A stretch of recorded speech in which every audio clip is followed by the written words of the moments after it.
Good evening, Internet. Welcome back to another night of Strange and Scary Games. I'm Om. That's all just over my shoulder. Tonight we are playing through Paranormasight's The Mermaid's Curse. This is the 6th video, I'm pretty sure.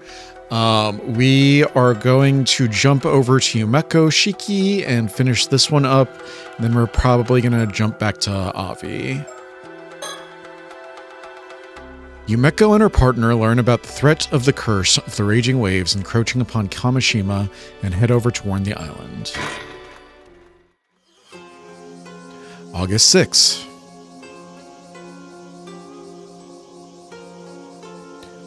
The Wakamura's residence is just up the slope after you head through that alley. It's a bit of a maze, though. Want me to show you? Ah, so it was that way. Thank you. We should be fine by ourselves, I think. Got it. Take care, then. Ma'am. Is something the matter? No, it's nothing. I'll tell you later.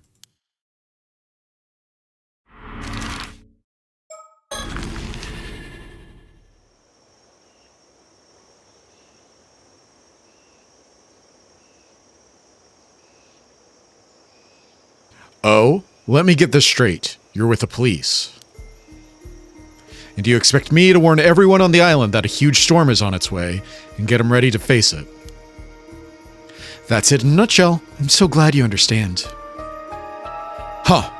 This about the curse of the raging waves? Way ahead of you there. I've been warning them for ages. Well now, you know about the curse. Can it be that a certain sorcerer acquaintance of yours told you about it? That's right. Unlike you phony psychics who crawl out of the woodwork every other week, my instructor's the real deal. In that case, I expect this instructor also knows how the curse can be lifted. No, hasn't got that far yet, but it's not for lack of trying. Why? You saying you know a way to... oh my god. Why? You saying you know a way to break it? Unfortunately, no. We've yet to determine the exact method for bringing it to an end. We are not without the means to do so, but first we require a map concealed in a mummified mermaid. Might you know of it? A mummified mermaid? What are you on about? This some kind of ruse? I know there was something fishy about you. What are you really after? Go on, out with it. I assure you, we wish only to lift the curse plaguing Kamishima. Would you be prepared to assist us in our efforts? Bah! A likely story. Trying to pull one over on old Wakamura, are we? Better in you have tried. Well, how's this? I'm not telling you another word. We're done here, understand?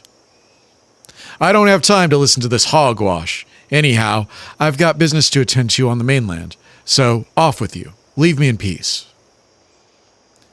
Well, that is a shame, but I suppose there's nothing we can do. In any case, please do contact us if you learn anything that might be of use.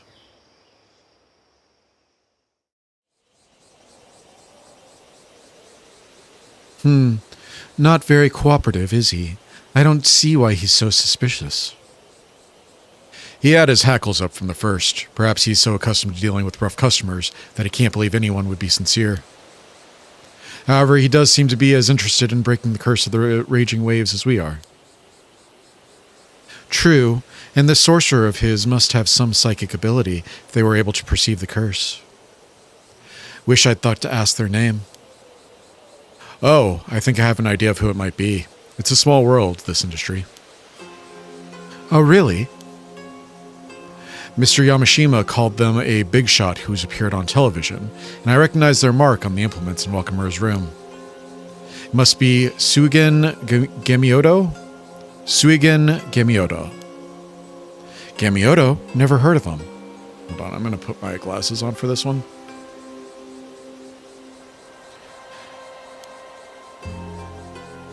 No, they used to make frequent appearances on occult programs, though they always hid their face on camera. Sorry, it's not ringing any bells. Well, lately they seem to be raking in a fortune as a corporate consultant for hire.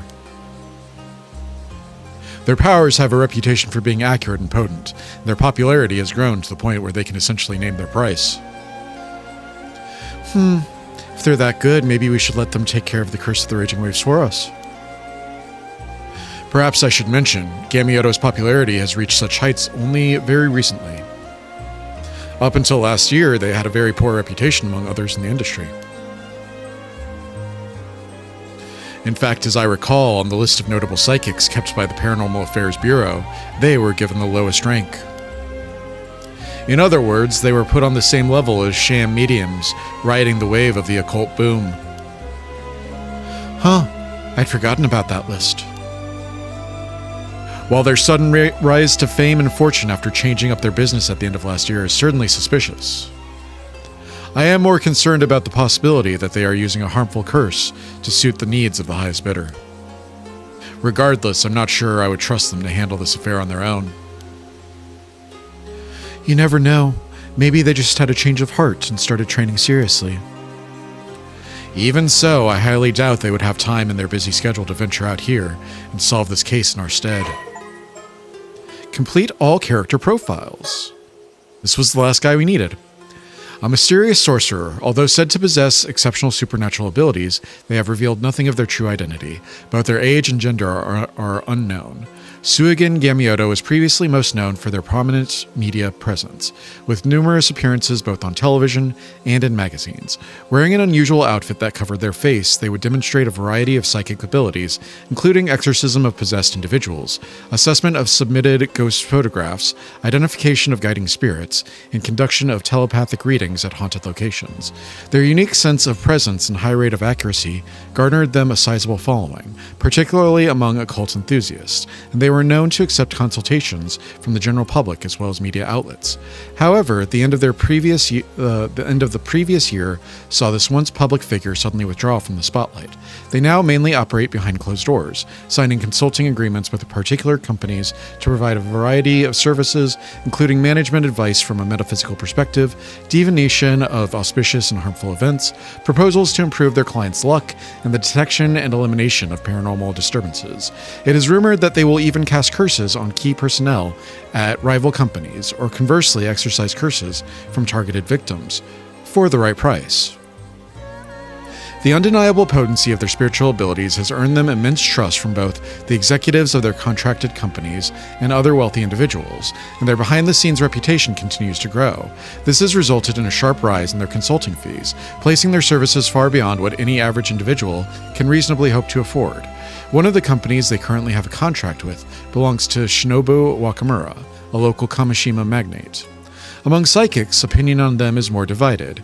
Many have noted that their spiritual ability during the time they were openly active in the media was too weak to allow them to perform advanced techniques of any sort, to the extent that they were considered little better than a fraud, leading to suspicions about what prompted their sudden change of course. It is now almost impossible to find footage and articles from the past media appearances, and the names of the companies with which they have consulting contracts are entirely undisclosed, obfuscating their identity, purpose, and the true extent of their power. So we should be in like the end of the first act. Oh, you're the girl who showed us the way earlier. Good thing I caught you. Mind if we have a word? Actually, I'd rather not. I'm afraid you don't really have a choice, because I already know that you're an 800-year immortal. What are you talking about? Don't even bother. That shocked look has already given you away. Besides, you have nothing to fear. Your secret's safe with me. Come on, let's take this somewhere more private.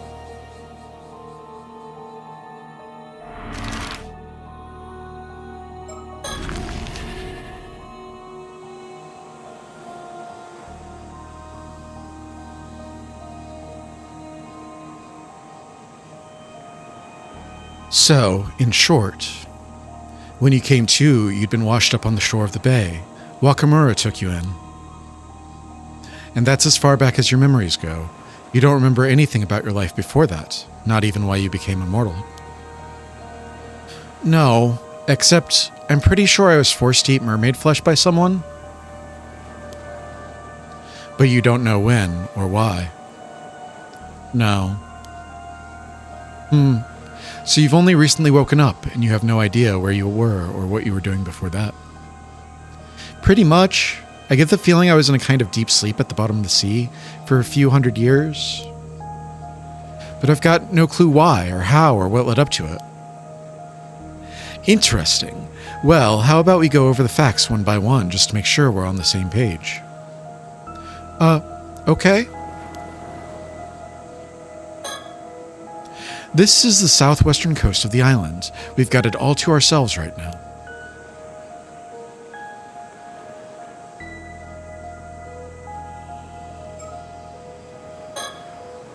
Soto has been researching the ways in which spirit sense affects the human brain. So I'm sure he must be curious what effects longevity has on the minds and psyches of 800-year immortals. It appears she has a lot of gaps in her memory. Having never encountered an 800-year immortal before, I must confess I am bursting with questions. How does such a lifespan impact the structure of their brains and memories? It'd be fascinating to find out. It appears she has a lot of gaps in her memory. Got it. No stickers.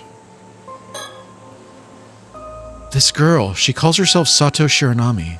I wonder if she made that name up. Either way, I doubt we'd find her in the civil registry. Though that shouldn't affect her life too much while she's living on Kamishima. If her readiness to give us directions earlier is anything to go by, she seems to know the island quite well. I just hope she'll be alright.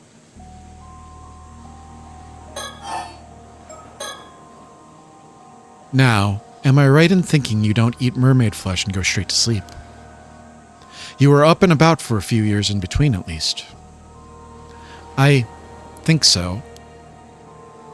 What interests me is the fact that you are already familiar with the term 800-year immortal. It is not a widely known concept. You must have been in the unique position to acquire knowledge of it before you went to sleep. Yeah, I have a vague memory of being told that that's what we're called, but I don't know when that happened or where, let alone who it was.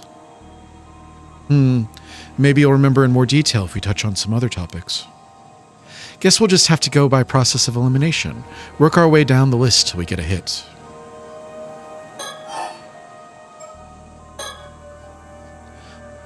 Is there a reason for all these questions? Well, not to sound insensitive, I'm sure it can't be easy for you going about without any memories and all. But I was hoping you might know something that could be of use to us. Given your history, there's a chance you possess information otherwise lost to time. Maybe, but I'm not sure how much help I'll be. I remember so little.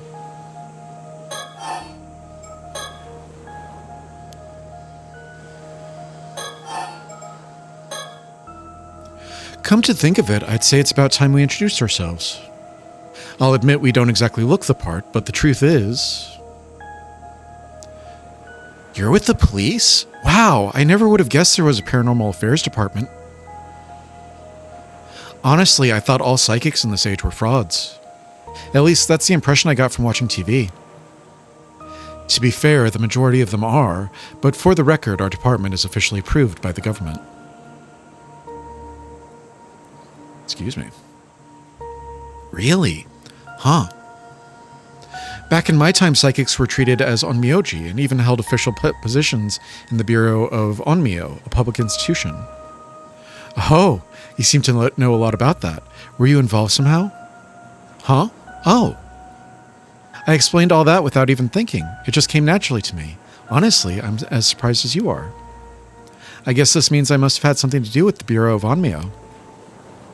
And it seems your memories aren't lost after all. All we have to do is find a way to trigger them.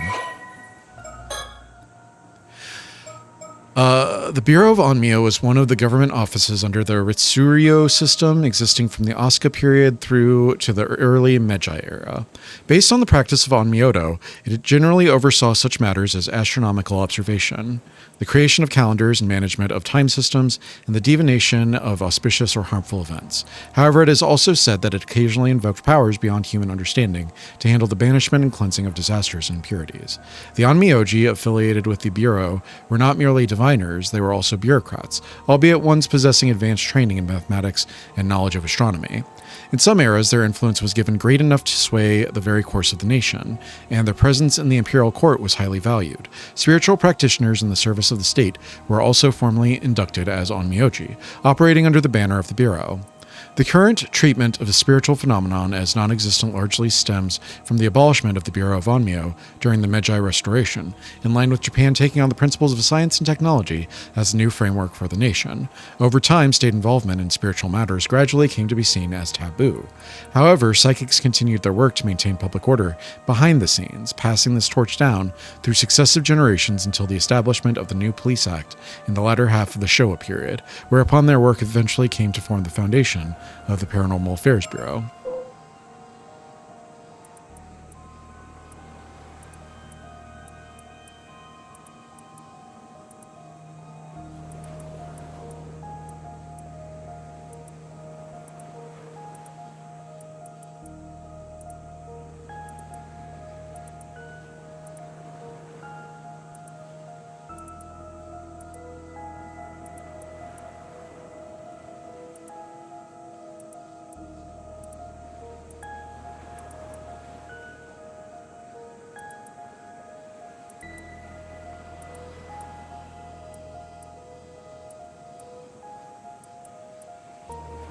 Is this it?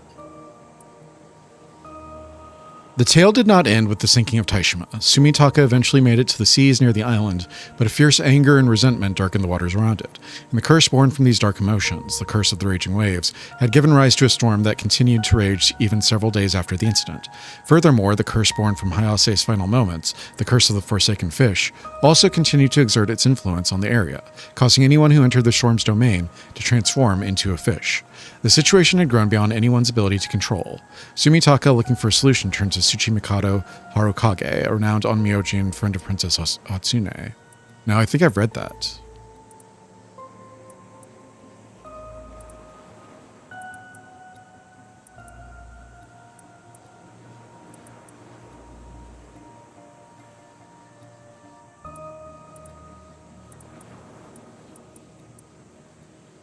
After conducting an investigation, Harukage concluded that the source of the curse was the sacred land, now sunk beneath the waves.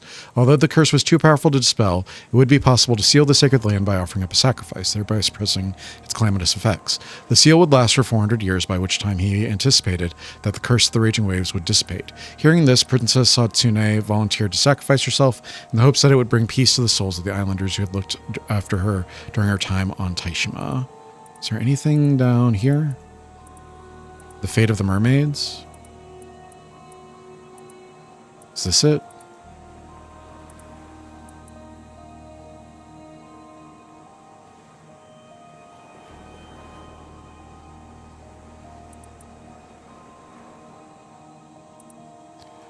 The fate of the mermaids. After Harukage sealed the entrance to Ryugu, the two remaining mermaids, Nagame and Sobe, were left unable to return home. Nagame, free-spirited by nature and yearning to explore the seas beyond Ryugu, seized the opportunity to travel the world, a journey that would span the next 400 years.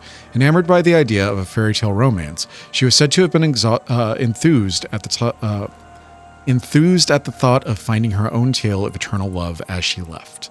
However, the more serious Sobe was deeply affected by Hase's sacrifice, mourning her loss and filled with longing to return home to Ryugu. She spent her days hidden in the depths of Ise Bay, weeping bitterly. The fate of the surviving islander. Somakawa, the sole survivor of the Taishima Islanders, saw Sobe's tears and vowed to protect her, promising to do all he could to ensure her return to Ryugu one day. The treasure the mermaids entrusted to him, a tamate bako, has been passed down through generations of the Somakawa family as proof of the oath being honored by his descendants 400 years ago, until the sister broke the oath.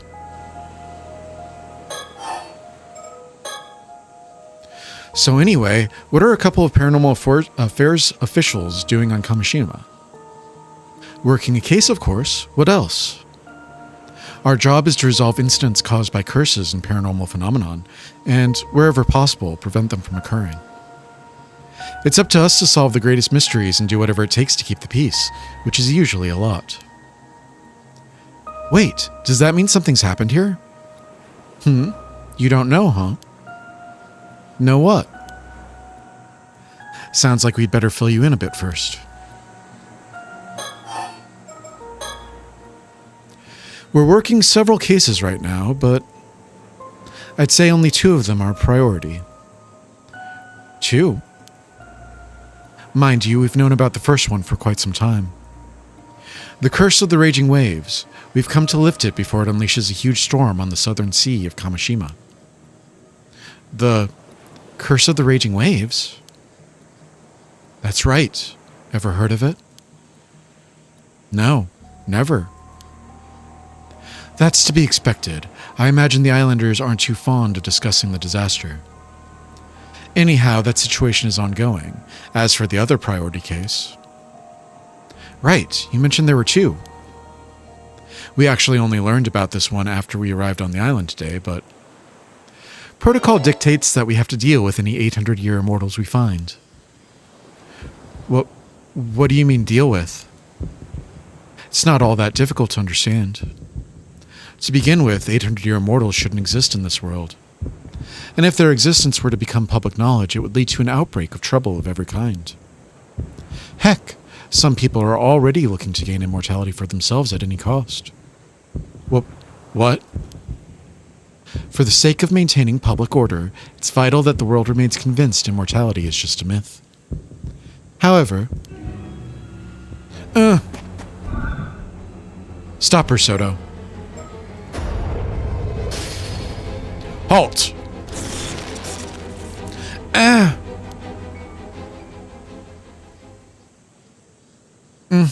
Can't you just let me go?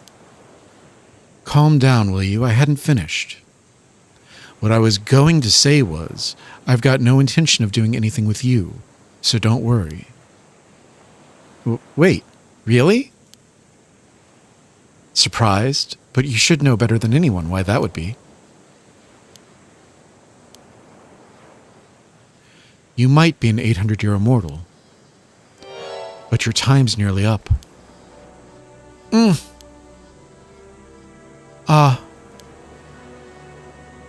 These eyes never lie. Sato Shiranami, for the first time in centuries, you're standing on death's door. In a matter of a few days, you'll be gone from this world. Am I right? Yes, it's exactly as you say. I think I've only got 2 days left now. Just 2 more, huh? So you knew this was coming, but you chose to make a life for yourself on the island even so. Yeah. I've known all along from the moment I woke up. Well, now you know why I'm prepared to turn a blind eye. In just 48 hours, give or take, you'll fade away, and that will be that. Of course, you would have to swear to keep your identity a secret to the last. But provided you can keep your word, you're free to go. I can, and I will. Thank you.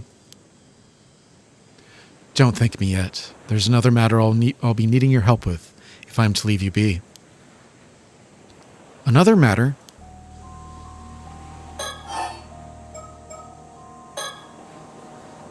But first, before I forget. Yes? Keep our meeting today a secret, and don't let on to anyone that you know about the Curse of the Raging Waves. Okay. People will get suspicious otherwise, even if Wakamura tells you about it. Be sure to act surprised. I figure that shouldn't be too difficult for you. You're an experienced secret keeper, after all. I don't know about that, but I'll do my best.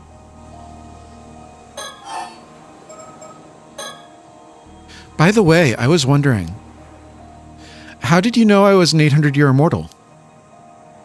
Oh, that. These eyes of mine have what you might call a special ability. A special ability? If I look hard enough at someone, I can tell whether they're an ordinary human or an immortal. It's like you have a different colored aura about you. Really? Not only that, but it turns out, with a bit of focus, even immortals can tell each other apart. Is that so? Oh, I just meant you look the same as anyone else to me. Ha, I'm not an immortal myself, you know. Really? I thought for sure you must be, since you seem to know so much about this. Ha.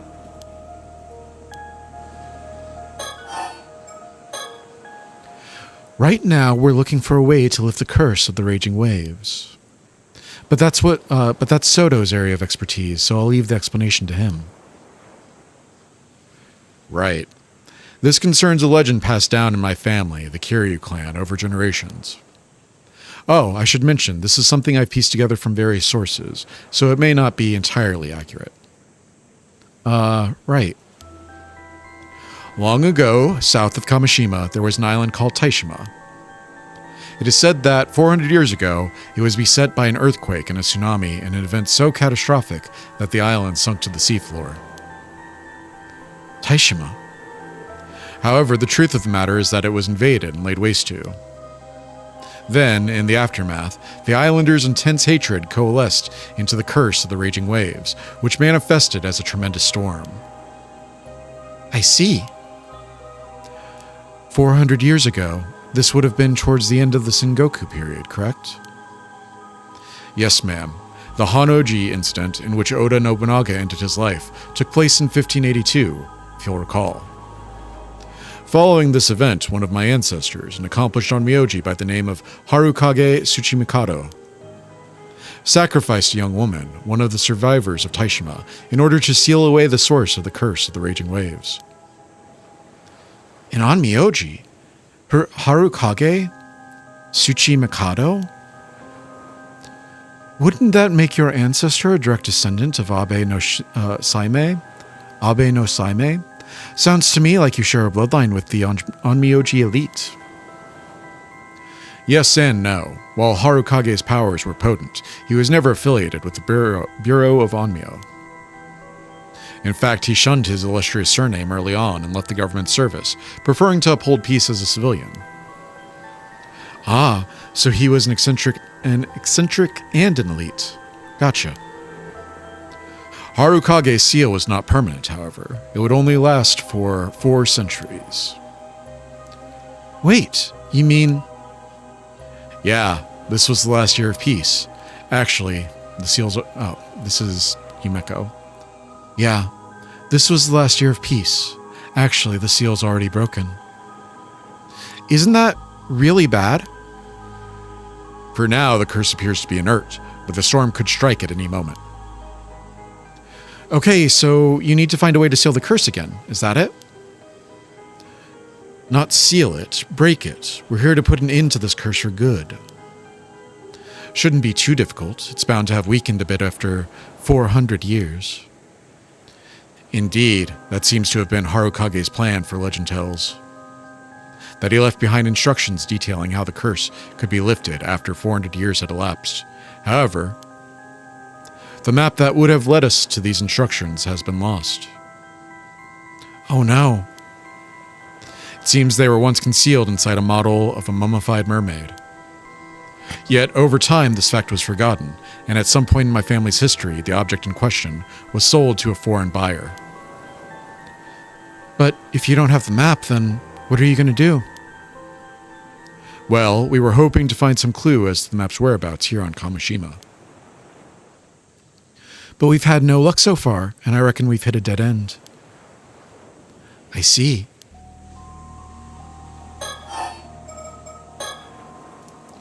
Apparently, Wakamura has been trying to find a way to end the curse of the raging waves himself. He told us he'd already warned the islanders about the impending danger and refused to have anything more to do with us. Oh, I'm sorry to hear that. I just hope that'll be the end of it, but this is one job I can't afford to foist on anyone else. Not entirely, anyway.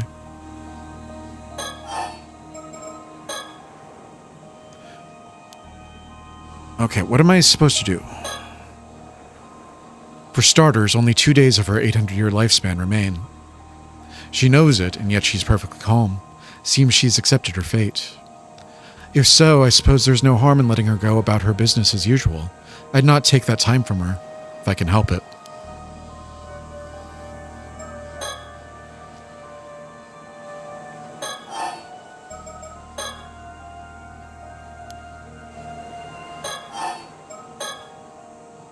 Oh, actually talking about the Bureau of Onmyo brought back another memory.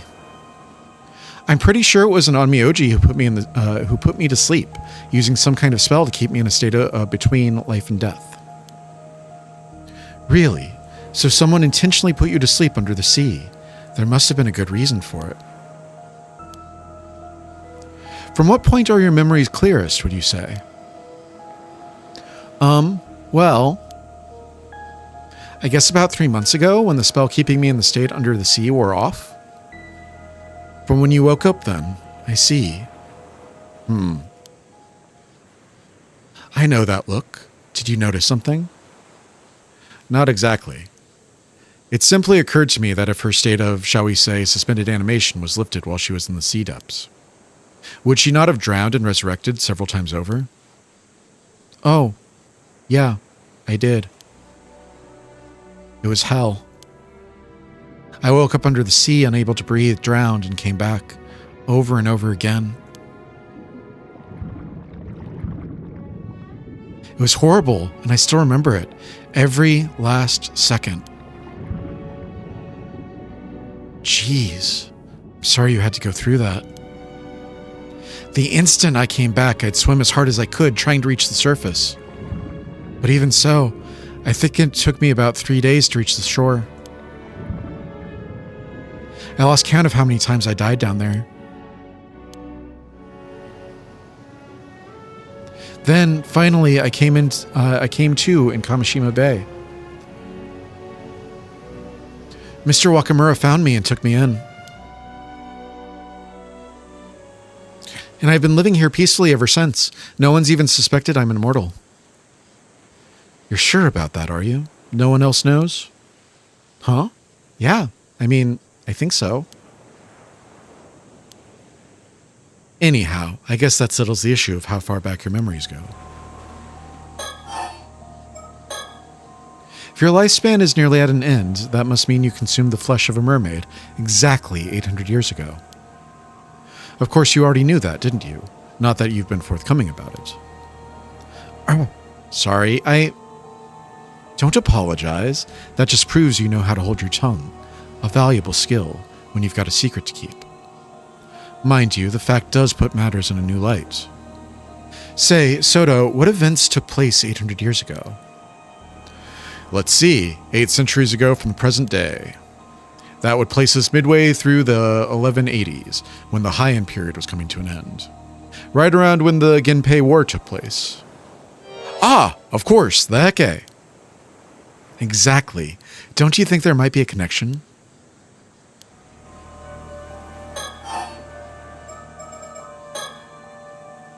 Alright, next question. You wouldn't happen to know much about the Heike, would you? The Heike? Why do you ask? This actually pertains to one of the other cases we're working on, but we've got reason to believe that someone out there is using the curse of Heike to commit murder. The curse of the Heike? Did you hear about those skeletal remains that turned up near here? It was all over the news. Oh yeah, I saw that. Well, we suspect the curse of the Heike may be involved. And seeing as you were alive 800 years ago, I was hoping you might know something about the Heike that could help us. If we're right, you had ties to the Bureau of Onmyo. The timing matches up perfectly. I might have known once, but nothing's coming to me at the moment. Really? Shoot. On that note, I too have noticed a potential correlation. There is a legend that tells how Taira no Tatamori was presented with the flesh of a mermaid at Betsuho. Perhaps that was the flesh Sato consumed to gain her immortality. Actually, I'm pretty familiar with that legend myself. And those so-called mermaids that were caught at Petsuo definitely weren't the kind that could make anyone immortal. Oh, is that so? But if you ask me, Sato here couldn't have become immortal by eating mermaid flesh. Without the use of a relic called a Tamate Bako. Now, does that ring any bells? Huh? Wait! Mermaid flesh in the Tamate Bako. Oh, have you remembered something? Yes, that's it. It was one of the Heke. A man wearing a suit of armor. We were on a boat. And he had the Tamate Bako. There was mermaid flesh inside it. He wanted me to eat some of it. A warrior in armor. Could it be? So, sounds like you had ties to the Heke as well. And this man, he was the one who made you eat mermaid flesh.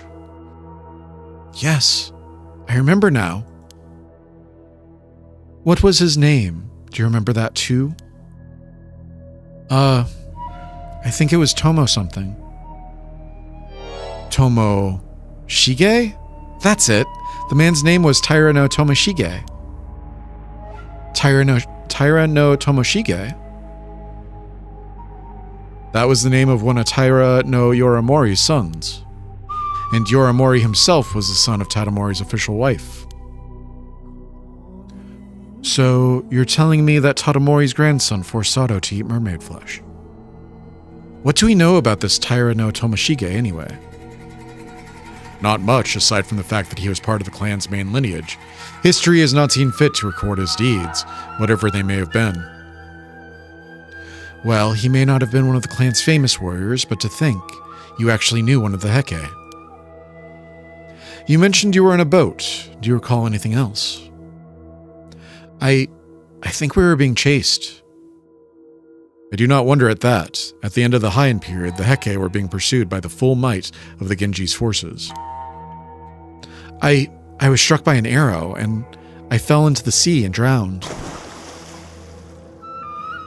But by that time, I had already become immortal.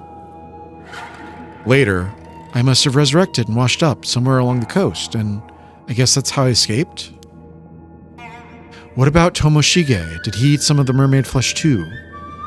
I'm not sure. I don't remember that part, but I don't think I encountered him again after that. If you'll remember, ma'am, that curse echo I witnessed earlier held the famed blade, Nukemaru. Perhaps Tomoshige inherited the blade from Yoramori and wielded it with the intent to avenge his clan. After all, future generations would surely have held a memorial service for a warrior of renown like Yoramori, setting his spirit to rest.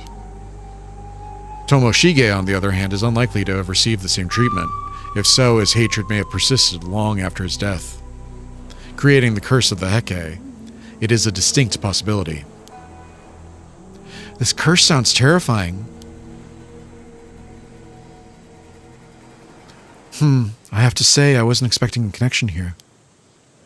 You know, Sato, it's starting to sound like you're involved in all the incidents that have gone down in these parts over the centuries. Not by choice.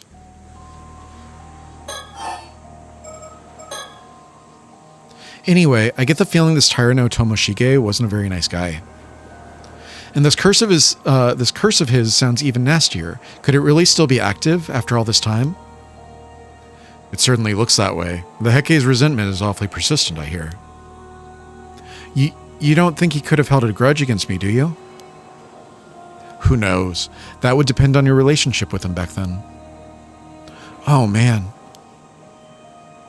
However, it appears someone is actively wielding the curse of the Heke at present. Therefore, the targets of the curse would be decided by this individual, whoever they may be. Another unknown, huh? A curse born from Taira no Tomoshige's feelings of malice and resentment that lingered after the fall of the Taira clan. It kills an individual who meets the conditions by cleaving them in two. And it's someone who has the image of a turtle?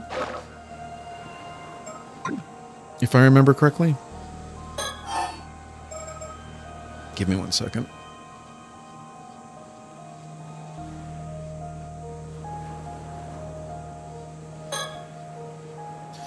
Figuring out the origin of the curse is all well and good. But it doesn't help us solve the case. We need to track down the person who's actually using it, or it'll keep happening. Indeed. Hope you find them soon.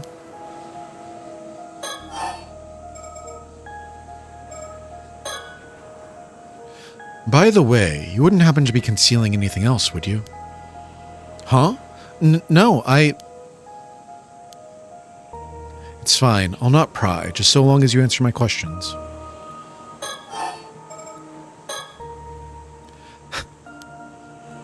It's still the same. Now, there's something I'd like you to try and remember for me. Me? But... Humor me. Doesn't the story behind the Curse of the Raging Waves ring any bells? Why should it? The girl who was sacrificed in order to seal away the Curse of the Raging Waves 4 centuries ago. Might that not have been you, Sato Shiranami? What? You have said yourself that it was Onmyoji who put you in that state of deep slumber on the sea floor. Does it not seem highly probable that you were the sacrifice who has held back the curse for the past 400 years? Oh, man, You're right. That was me. I knew it. I'm sorry. I can't. No more. I can't do this anymore. What's the matter with you? Get a hold of yourself.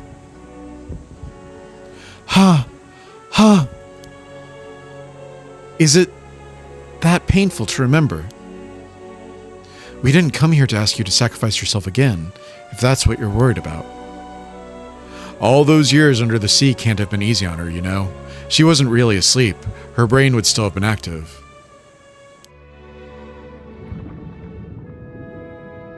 Moreover, there's a limit to how many memories the human brain can hold. I would estimate the maximum capacity to be about 100 years worth. Are you saying she remembers being in that state under the sea? In a sense, I presume her memory is filled with stretches of utter darkness, her view of the sea depths. Any memories from before that time have likely been pushed deep into her subconscious. Then maybe they're not gone for good. There's a chance she'll remember more. We just need to find the right trigger.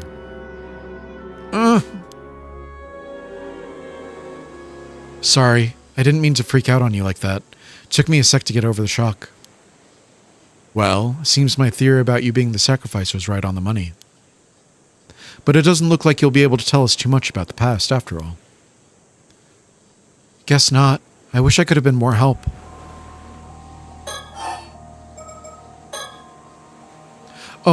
There's something else I'd like to ask you.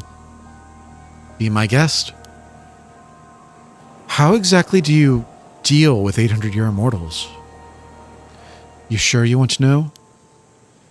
Huh? Since it's not going to happen to you, there's no reason for you to think about it. I thought it would be something like taking away their immortality. Unfortunately, that's downright impossible. Because your original body is long gone, you know. But then, what else can you do? You tell her, Sato. Must I always be the one to handle these unpleasant topics? Besides, I see no point in explaining something that she is already painfully familiar with. What do you mean? Among the arts we psychics wield is a spell that can place even an immortal into a state of apparent death. Once that is done, they can simply be sealed in an underground vault for the rest of their days. Wait, you mean it's the same thing that happened to me? Essentially, yes, except that in your case, it was for the purpose of making you a sacrifice. And you woke up before your lifespan came to an end. Yikes. Mind you, neither I nor Soto has ever actually done this to anyone. Though I did hear a rumor that someone was dealt with that way a few decades back.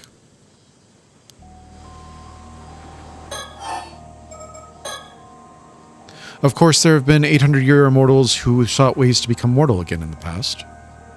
But they all failed. Even if they managed to track down a mermaid who gave them their immortality, it was no good. That's why more than a few immortals have ended up living out their long lives in religious seclusion.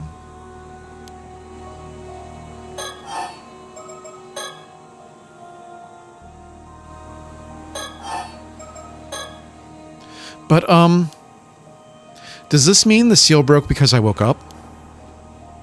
We cannot be certain of that. Perhaps it was the other way around. The seal may have broken of its own accord, releasing you from your slumber. Either way, it's not your fault. Don't you go blaming yourself for any of this. Still, if I hadn't... Listen, your sacrifice kept the curse at bay for 4 whole centuries. That's half of your extended lifespan. No one could ask more of you than that. The rest is up to Soto, isn't that right? Yes, but I'm counting on your help as well, ma'am.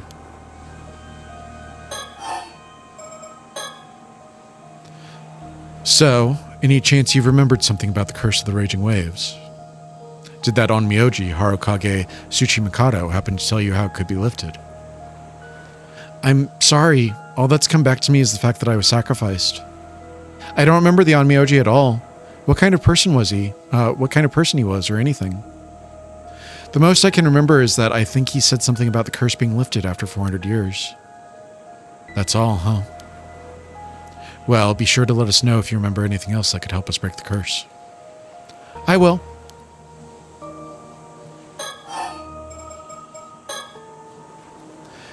Speaking of immortals, there's something else I had to ask you.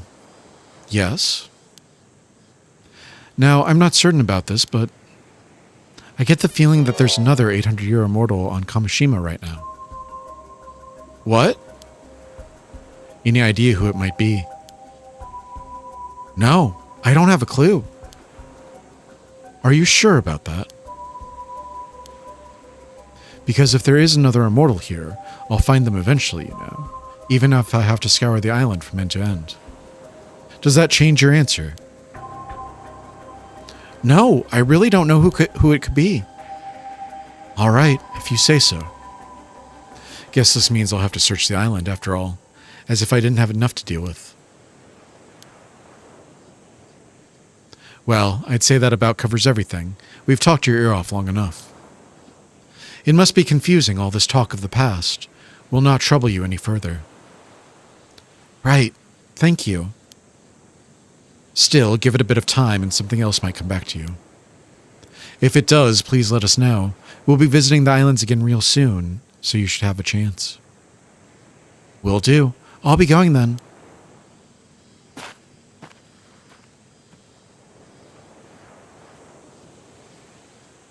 So, now what? She's given us much to ponder. To think we'd encounter a living witness. I'd never have dreamt it possible. Sure, it was fascinating, but I can't say it did us much good as far as our investigation is concerned.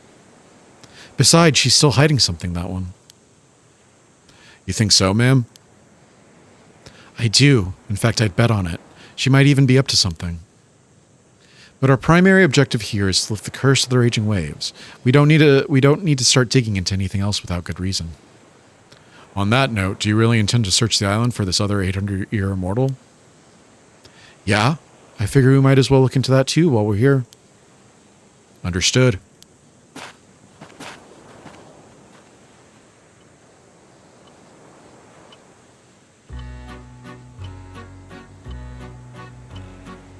My apologies for the interruption, but there is an important matter I wish to discuss with you. Now then, I believe you have just been privy to quite the interesting development. As Yumeko Shiki would tell it, Sato Shiranami is not the only 800-year immortal here on Kamishima. And so I would pose you a question. There is indeed one more individual on Kamishima who has made a miraculous return from the dead. You have borne witness to the death and revival of this individual a total of 2 times. With this in mind, allow me to ask, who is the other 800-year immortal on Kamishima? Please tell me their name. Yuza?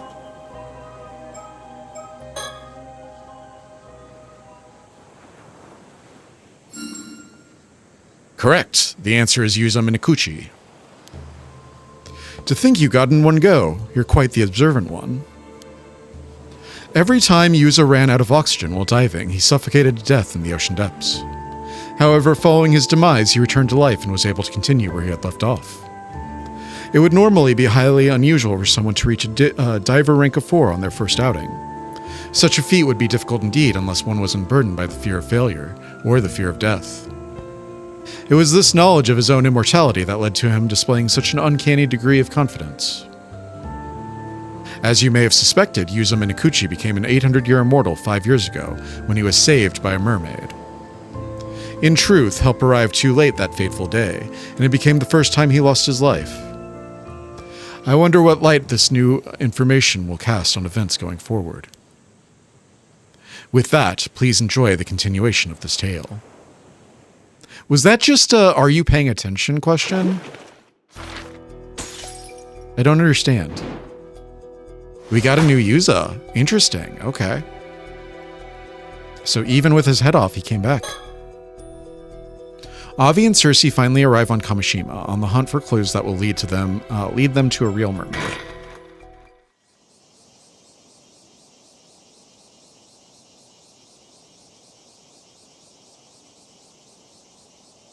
Finally, after a long, arduous journey, we have arrived at the fabled island of Kamishima. Hey, are you all right? You don't look so good. You mean you're completely fine? The whole area is literally oozing cursed energy. I didn't think it was so bad before. Is it getting stronger?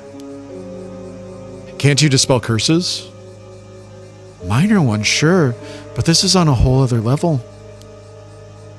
I see. It might be best we don't stay here too long then.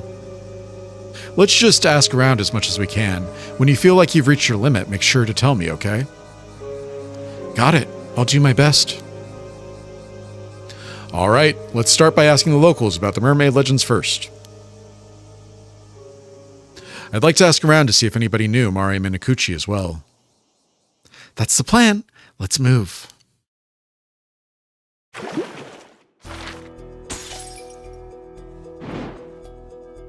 Oh, we have a timeline split. Interesting. Do we want to do this one or do we want to do this one?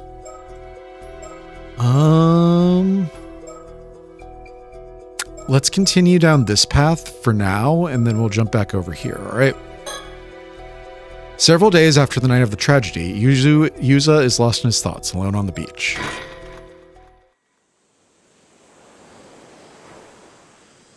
I don't remember what voice I gave to Yuza.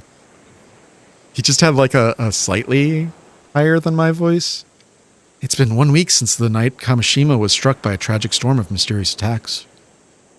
All in all, it resulted in 16 casualties, 7 missing, and 20 buildings totally or partially destroyed. A horrific calamity. It caused a huge stir when news broke about what happened. The culprit responsible for the massacre is still unknown, and the investigation is ongoing. I went diving this morning for the first time since that day. No one's taking their boats out right now, so it was just a short dive from the shore.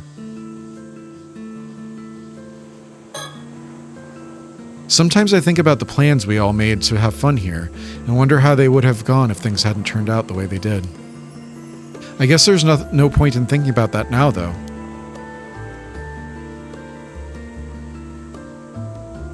Are there any stickers? There's some psychics. I see the psychics. No stickers. What are you thinking about, Yuza?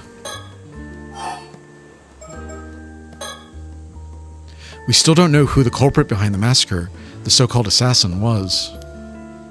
The investigation is proceeding under the assumption that it was one of the people who went missing that night. But it seems like it's not making much progress.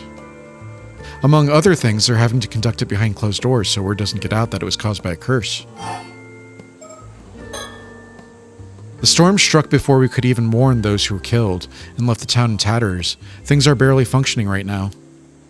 Everyone is somehow managing to get by on the aid we received, but it's apparently going to take years to fully rebuild. Some people fled Kamishima the moment they could, citing what happened as proof of some sort of divine punishment. But most of those who stayed are already trying to put the tragedy behind them and look to the future.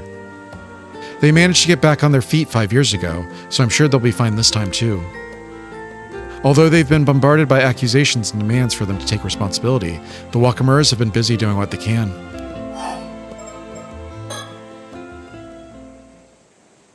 Azami and Tsukasa's bodies were found in front of the lighthouse.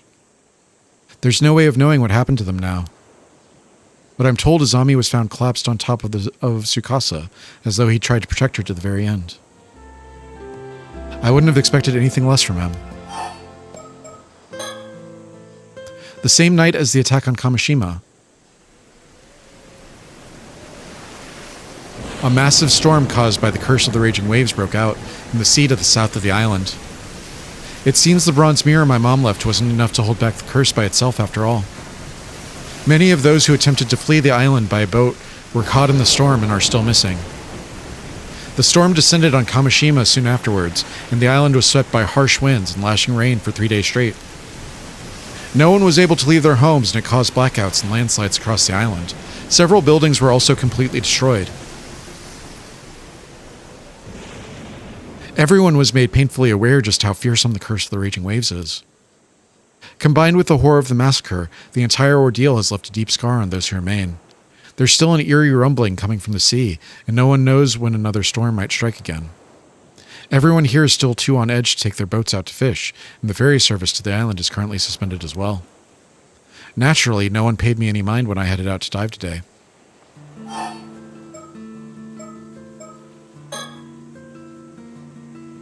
Many people tried to escape the island by sea that night, but most of them ended up getting caught in the storm and going missing. Could the culprit behind the massacre have been among them? Following news reports on the calamity, there was an uptick in unsavory rumors that Kamishima is cursed in some way. But perhaps because of the current occult craze, a bunch of people that have expressed interest in visiting once all the restoration work is done.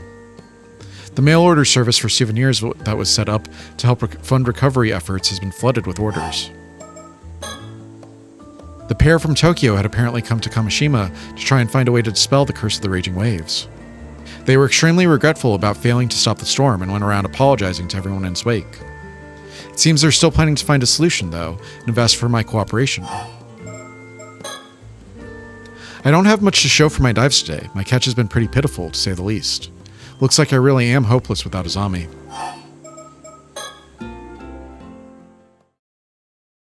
Unable to bear the tragedy that had befallen Kamishima, Sato Shiranami apparently gave herself over to the assassin and left the island with them. I don't know if whoever sent the assassin got what they wanted in the end. I'm probably never coming back. But either way, they took any chance of my seeing her again with them.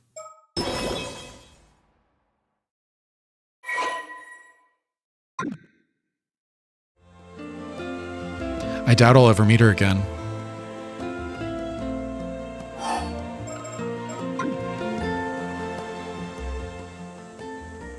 After all that happened, I'm once again the only one left alive.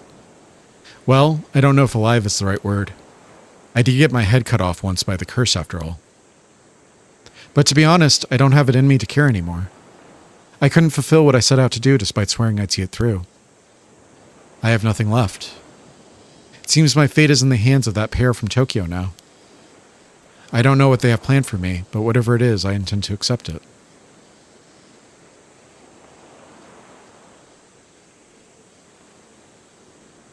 Thank you, everyone, for everything. Goodbye.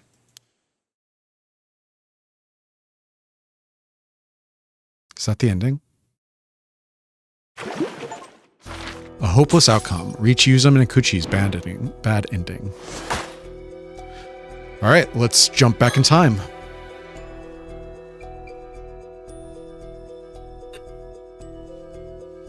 Oh my god.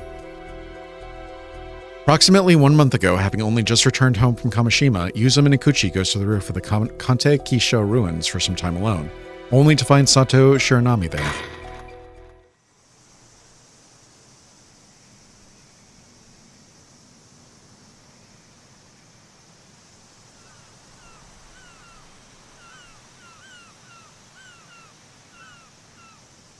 Huh.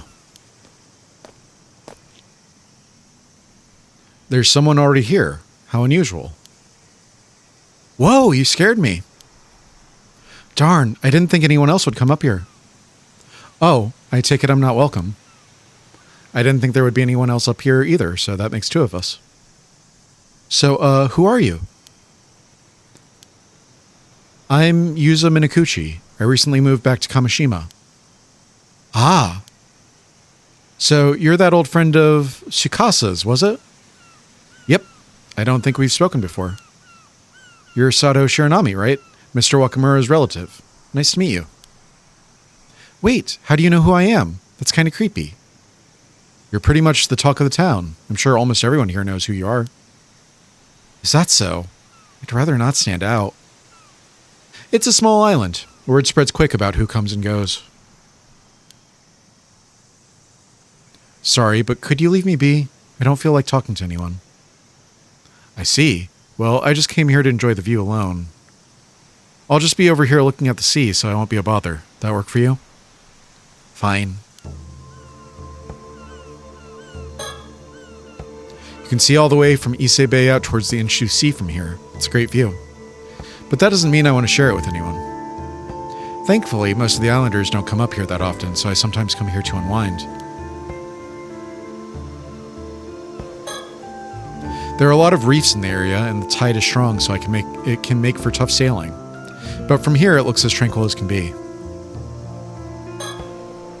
You can see all the way across to the Atsumi Peninsula in Aichi from here. I heard this observation post was originally made to oversee Urago on the opposite shore. So I guess it makes sense that it would be built somewhere with a clear view of the area.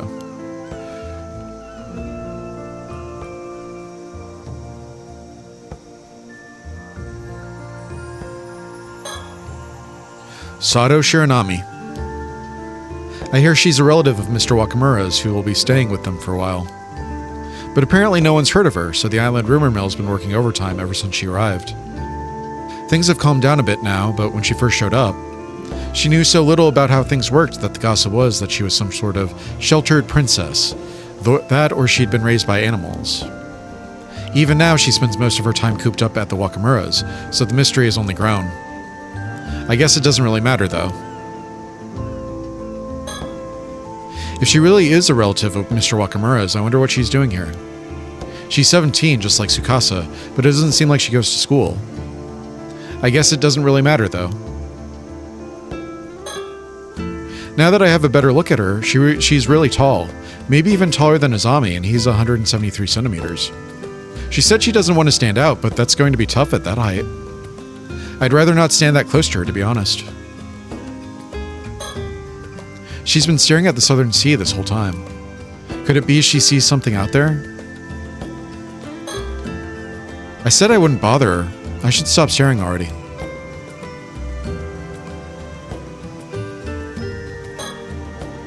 They built a rest spot for any tourists who come up here, but it doesn't see much use. Is there a sticker?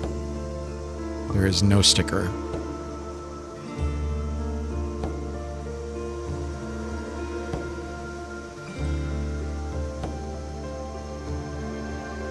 Well, that sucks. Ah. Coming here always helps clear my head. Now then, I'm back here after quitting work after just 3 months. I went to a boarding school on the mainland for high school, so it's been about 3.5 years since I actually lived in Kamishima. Nothing's changed. It's almost as if time itself has stopped here. You could say that's one of the good things about living on an isolated island like this. But for me, that means it's just as uncomfortable as ever. Ever since the disaster 5 years ago, people here haven't exactly been subtle about avoiding me. Maybe it's as good a time as any to start seriously looking into my mom. The processing plant I worked at wasn't a bad place or anything, but working there didn't feel that fulfilling either. I just happened to come across it when I was looking for a job. I've never really been sure what I want to do with my life. Azami has always had a clear goal of becoming a fisherman. To be honest, I've always felt a bit jealous of that. After losing my parents in the disaster 5 years ago, people not only began to avoid me, they avoided talking about my mom as well. At some point, I honestly began to wonder if there was much point to even being alive. I've only made it this far because of my gran and Azami. I could never forgive myself if I made the two of them sad. They're the only reason I'm still here, drifting through life. Not that there's much else I can do here. I've got to find some work here soon, so they won't worry about me. I've always been good at swimming, so I've actually been thinking about ama diving as an option. I haven't gone swimming since the disaster, but I wonder if Gran would be happy if I followed in her footsteps and became an ama diver. Maybe I'll start looking into it in secret. Though I'd only be able to do it during the diving season, so I'd still have to find something else. I originally came back here to take care of Gran after her injury, but her condition's improved a lot recently. She can walk around by herself now, and has even been handling that cleaning and laundry. I wouldn't be surprised if she said she was planning to go back to diving. Kamishima women sure are made of sterner stuff. But I'm still worried about her. You never know what could happen after all. It seems she's been watching a lot of TV recently, perhaps because she had to spend a lot of time at home. She seems a bit bummed that she doesn't have anyone to talk about her shows, though.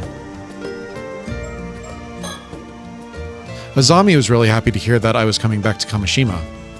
He even helped make sure my return would go as smoothly as possible. I can't thank him enough. He's a true friend. On top of that, he's hardworking and kind. It's easy to see why so many people here like him. But he's involved in a bunch of stuff around the island now, so he's much busier than he used to be. It goes without saying, we can't mess around like we used to anymore. Tsukasa's also put in some distance between herself and us since she started high school. I guess she's a bit self-conscious about things now.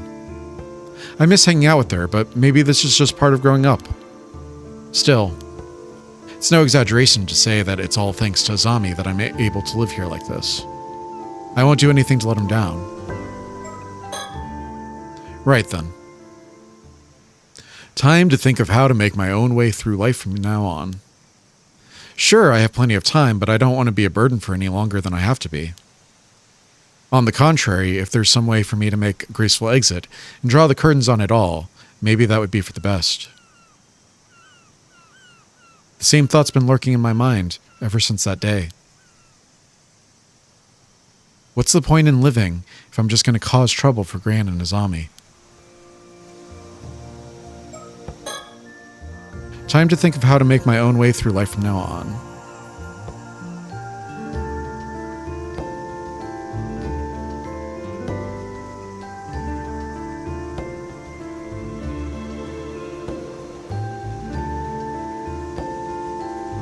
What am I looking for? Oh, hi. I thought you were still looking at the sea. Made you jump, didn't I? A little bit?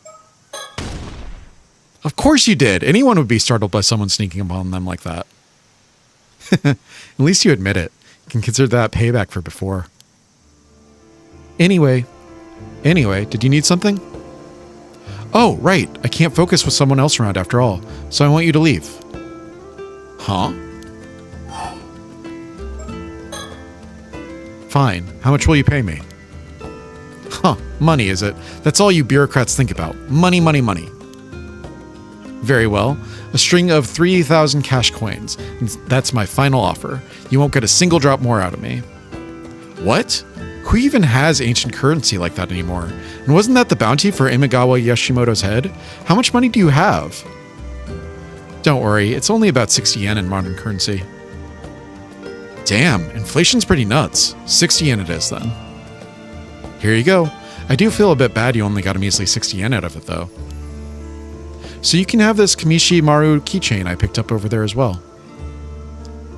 Pushing random stuff you picked up off the ground onto others now, eh? Still, who could have thrown such a cute keychain away? I'd feel bad if it was just left on the ground, so I'll let you off with this.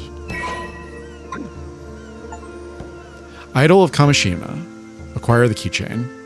I'll be on my way as promised then. Sorry for the interruption. Sure. Huh? I see. So that's how it is. Is something wrong? Oh no, I was just thinking it must be pretty rough. Yep, pretty rough, all right. It's none of my business, though. Bye. Whoa, how am I supposed to just walk away after you say cryptic stuff like that? But if no answers are forthcoming, I'll simply have to be on my way. Later. So did she recognize Yuza then? I was wondering if it was going to give me something else since I didn't say you leave. But I guess not. Alright, we're at 109. Yuza heads out with Azami to go diving before he suddenly mentions something he must do. Before returning to the island, the pair go to a certain location at sea.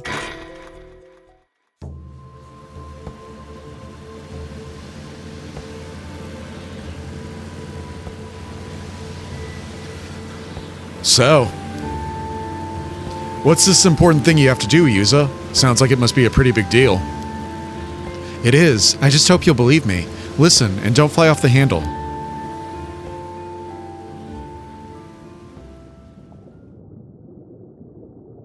Please forgive the interruption. I have an important announcement to make. The moment you have been waiting for has arrived. Everything is ready for you to proceed. On August 7th, upon returning to Kamishima after his dive, Yuza Minakuchi embarks on the fight of a lifetime. For unbeknownst to him at this precise moment in time, a slew of predicaments would await him everywhere he turned. As for this really important thing he has to do, that is of course preventing the tragedy of Kamishima from coming to pass. The advent of the 400-year-old curse of the raging waves draws nearer Kamishima with every passing moment. Even so, do try to remember that Yuza's true aims are to locate a mermaid and uncover the truth about his mother. Will Yuza Minakuchi succeed in overcoming these challenges and fulfilling his objective, you ask? That is entirely up to you and the actions you choose to take from this moment forth. Thus concludes my announcement. I wish you good fortune.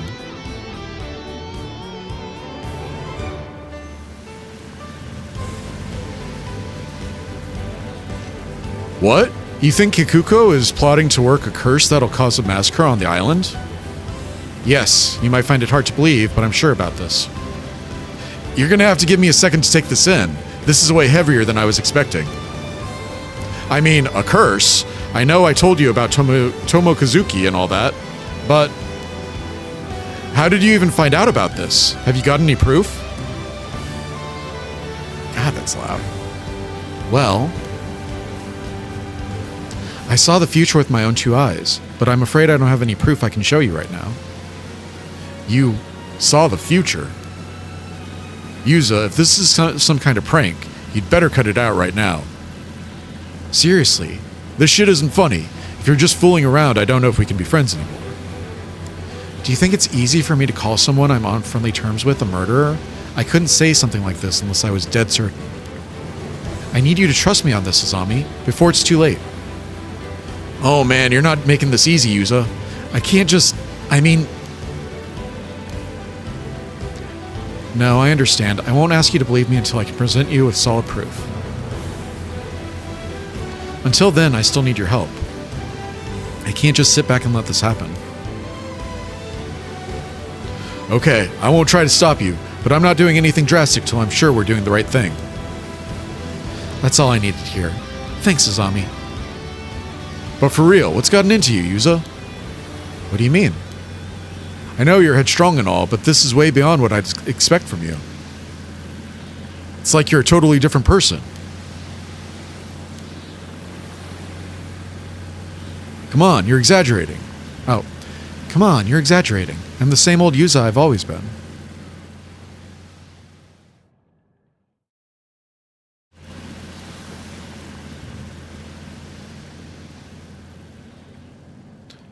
Huh? What are you two doing here? And what's with that getup, Yuza? Don't tell me you've been diving. Kikuko, do you have a minute? I heard you were heading out to the northern shore to fish in the bay today, so I came out to find you. Where'd you hear that? I only just decided that this morning. I didn't even tell anyone. We're on the northern side of Kamishima. Not many people come here to fish. I can tell Azami is trying to believe in me. That's a good start, at least. Yuza, are you sure about this? Just so we're clear, I'm leaving the talking to you. Don't worry, I know what I'm doing. Here's that keychain. Sticker. Mockingbird number 11.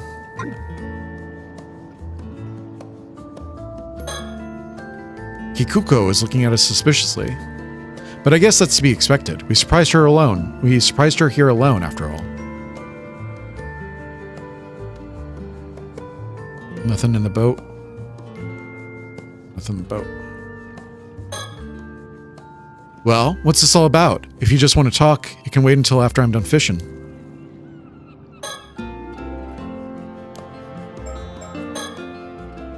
Right. This is where it all begins. This is my chance. I have to find a way to change the future. But I don't have any evidence, and I doubt I can just talk to Kikuko out of this. You don't do something like that on a whim. Whatever her motives are, they must be powerful. Even if I somehow manage to get her curse down, there's still the risk that whatever destructive impulse has a hold of her would drive her to make the tragedy happen some other way. That's why my best bet of containing the situation is to try to distract her. I'm going to change the future, one step at a time. There's no rush, after all. Since we came here instead of heading back to the port, things are already different.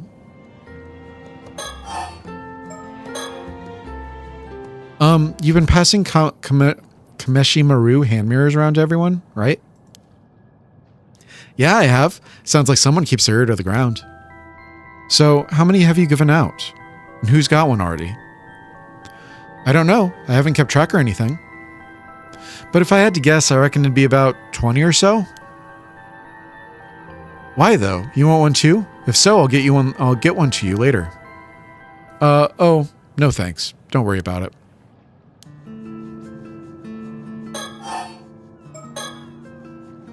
Suit yourself. They're pretty sweet little items, if I do say so myself. So, were you really off diving? You sure you should be doing that? If Chia finds out, she'll give you an earful. No doubt about it. Don't I know it? Seems everyone thinks I bring this island bad luck just by being here. Yuza. Well, sure, some folks might say that, but it's not as if you've done anything to deserve that kind of talk. I don't see a problem with you becoming an almond diver myself. I appreciate that. Just today, plenty of folks told me not to go diving because a storm's come on its way. But when they don't talk sense, I just ignore them, and so should you. I've been wondering. Are you unhappy here on the island, Kikuko? Huh? What makes you think that? I don't know. I just get the feeling you're not planning to stay here as an almond diver forever. Heh, you normally play the fool, but turns out you're pretty sharp, Yuza. Truth is, I can't help thinking of the future. You can earn a decent living as an almond diver if you know what you're doing, but all these old rules and customs tend to get in the way. I've been trying to change them here and there, but it's no good. Everyone's too stubborn to listen. I see. No luck, huh? Mark my words, nothing's ever going to change around here. And just between you and me, as much as I love being surrounded by nature on this island, the culture here just isn't for me. So that's how you feel. Honestly, I'm about ready to break ties with this place. Not that anyone else needs to know that. Don't go spreading it around now.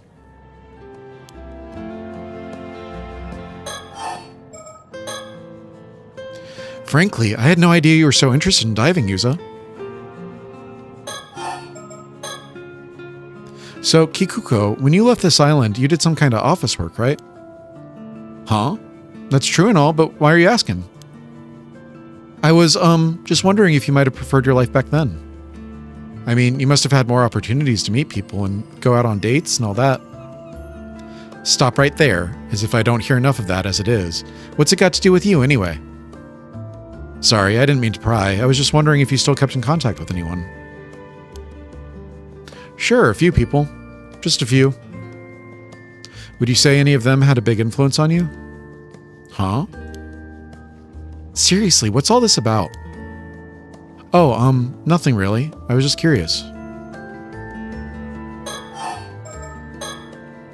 Listen, working for that company wasn't exactly a huge break in my career. All I did was pour tea and answer the phone. Huh. Anyway, Yuza. Did you really come all the way out here just to chat?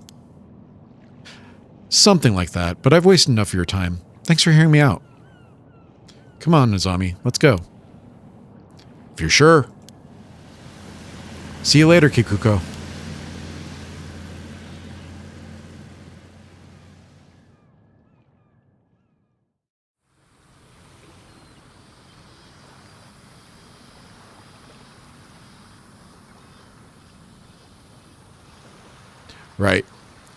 Right. I know we just got back. But there's no time to waste. We've got to track down and collect all the Kameshi Maru mirrors Kikuko handed out as soon as possible. Huh? Why? If I'm right, those mirrors are actually the targets of the curse. No way. Seriously?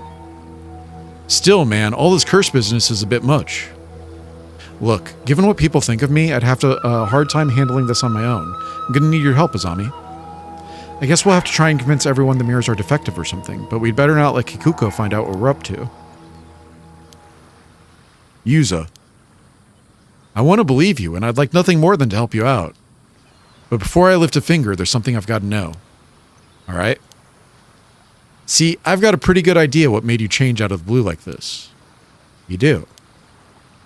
When you were diving before, and you came face to face with the Tomo Kazuki, something happened, didn't it?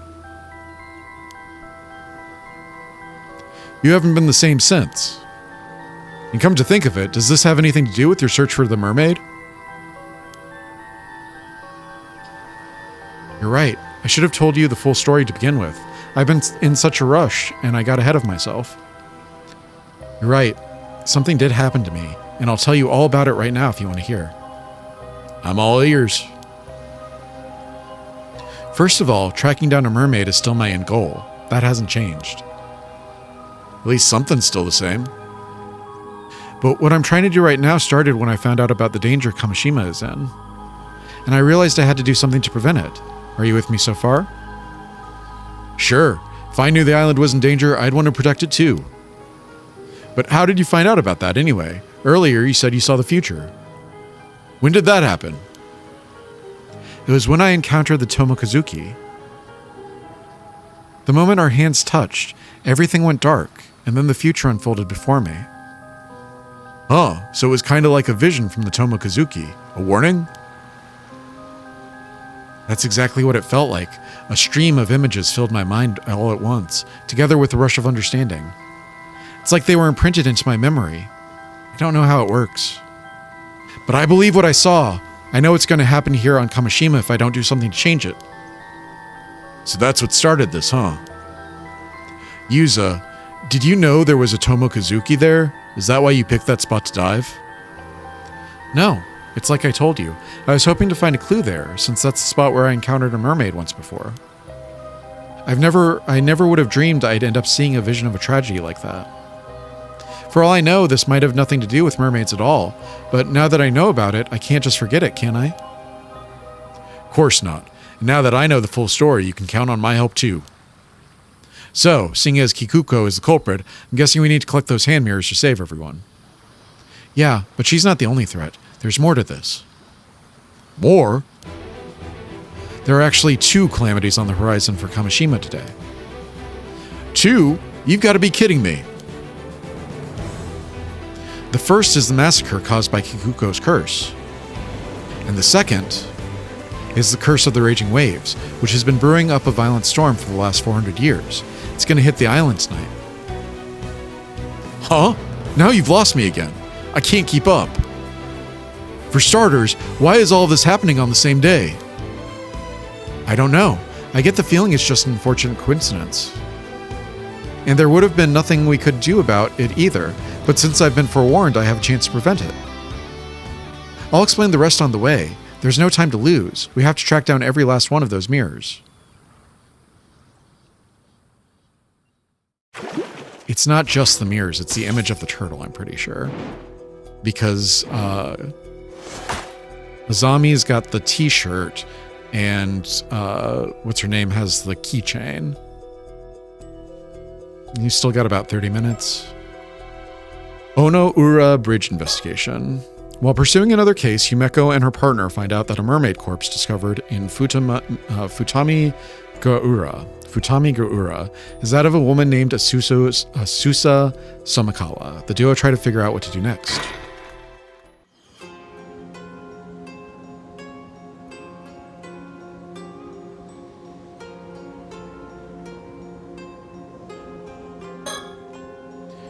This large bridge spanning Ono-ura Bay in Toba City is known as Ono-ura Bridge.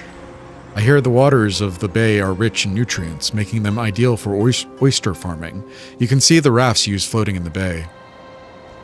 Ooh, oysters. Very nice. Oyster harvesting only begins in October, though, so I'm afraid they're out of season right now. Oh, darn it all. I knew Issei lobsters were only available from October, but to think we won't be able to eat oysters either. Please don't look so sad, Mame. We can always come again sometime.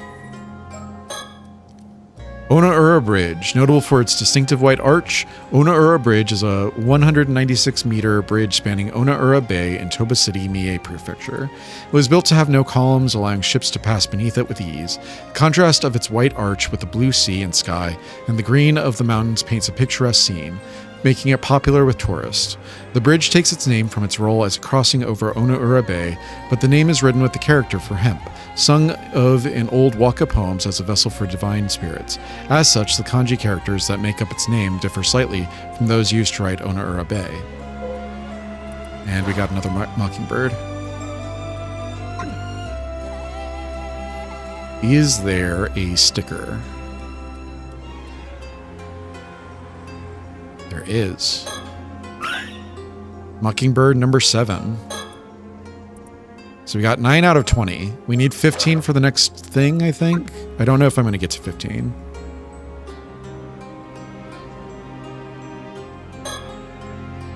Soto gives off the impression of being all business, but he often goes along with any suggestions I make to stop and take in the scenery. Despite appearances, I think he quite enjoys quiet moments like this. Anything else we should be looking at? I don't see anything.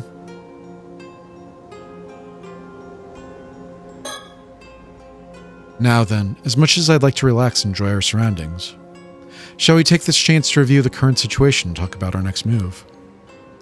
A sound idea, yes. First, Detective Ide contacted us this morning, informing us that a mermaid corpse had washed up on Futaga Miura. I don't know why I'm having such trouble with this one. However, when we went to investigate, we discovered that the corpse was in fact that of Miss Somakawa, whose whereabouts we were looking into. She had been transformed into a fish by a curse. Quite the troublesome development. She was shaping up to be a key figure in a number of incidents. With that in mind, the most likely culprits are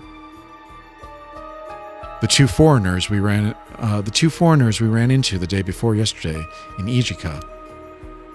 Yes, one of them was taking Miss Somakawa out to sea by boat. I regret not doing more to pursue them at the time. It's possible we could have saved her if we had. I'm sorry, that was poor judgment on my part. Then the other half of the pair was a young exorcist with ties to paranormal affairs. I believe her name was Circe, yes? That's also quite worrying. I wonder what she could be up to. If it turns out she's been using curses on ordinary people, we at Paranormal Affairs will probably be held responsible. Though I doubt the Bureau would agree to act as custodian for someone who would behave so recklessly. I'd like to believe some manner of circumstances are at hand, yes. Well, I suppose if anything happens, I can just get the higher-ups to take responsibility. That's what higher-ups are for, aren't they? Being responsible for their subordinates. I think you'll find that that's a saying used by superiors as a goal, not by subordinates to shirk responsibility.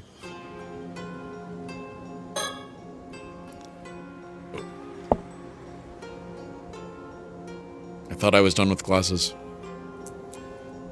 Despite her abilities, I doubt that girl would be able to use the curse of the Forsaken Fish. Regardless of who wielded it, I think it's safe to say a curse stone was involved. Agreed. We have two people from the same town falling victim to the same curse after all. I think it's reasonable to assume this was due to overzealous use of a curse stone. Yes, the first victim was Tomiko Suma, who succumbed to the curse 2 days ago. The second was Miss Somakawa from yesterday. The state they were found in hasn't been publicly disclosed, so they're still being officially treated as missing. Still, a curse stone housing the curse of the Forsaken Fish, eh? Is something wrong?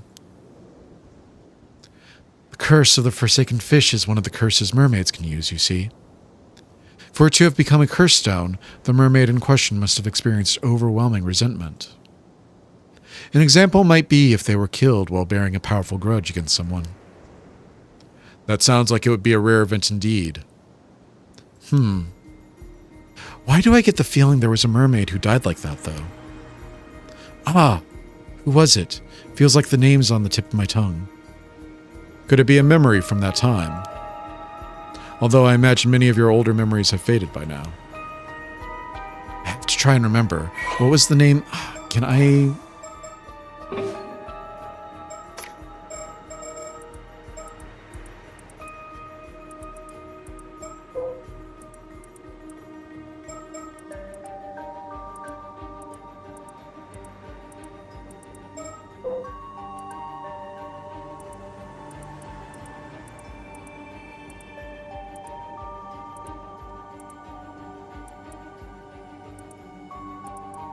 Hayase.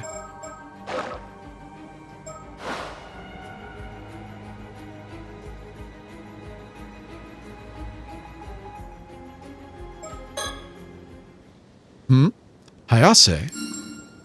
That's right. Her name was Hayase. I can't believe it. I'd completely forgotten, but it just suddenly popped into my head.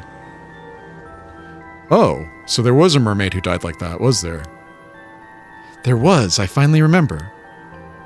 One of the mermaids who lived near Taishima 400 years ago was called Hayase. She was captured during the invasion of Taishima and died after being brutally tortured. This is the first time I've heard of mermaids living near Taishima. Oh right, your ancestor, Harukage Tsuchimikado, must have left them out of his records. The reason Taishima was invaded in the first place was to find these mermaids, you see. I see. I was unaware of the exact reason for the invasion. It's understandable. A deliberate effort was made not to mention mermaids in any of the records left after the fact. I suppose hiding the map inside a mermaid mummy was intended to be a metaphor of sorts. Can't believe I forgot something so important. But if that curse stone is related to what happened on Taishima 400 years ago, it likely has some link to the curse of the raging waves as well. If we can view the memories contained in it, we might be able to learn more about the curse of the raging waves. I wonder... Could the keepsake Harukage left behind using the map have been the curse stone housing the curse of the Forsaken Fish? I see, that's certainly a possibility. In that case, it's not unthinkable someone might have gotten a hold of it recently. There's a high chance it was those two foreigners. Alright, we've narrowed down our focus. It seems a change in priorities is needed. Let's find the curse stone for the curse of the Forsaken Fish as soon as possible. That should be the most efficient course of action, I think. Agreed.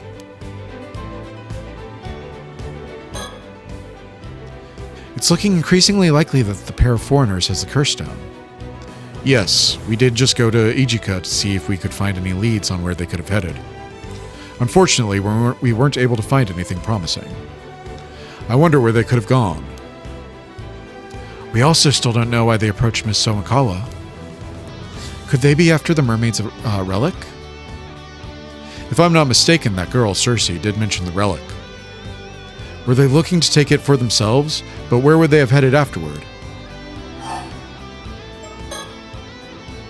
Kamishima. That's where they are. What? Kamishima? Can you guys see? She has, like, some bruising on her neck. I thought we decided we weren't going there today. We failed to find any promising leads yesterday, after all. No, something's telling me they went to Kamishima, and I get the feeling this is a hunch I shouldn't ignore. Alright, let's head to the port in Toba City. We'll catch a ferry to Kamishima from there.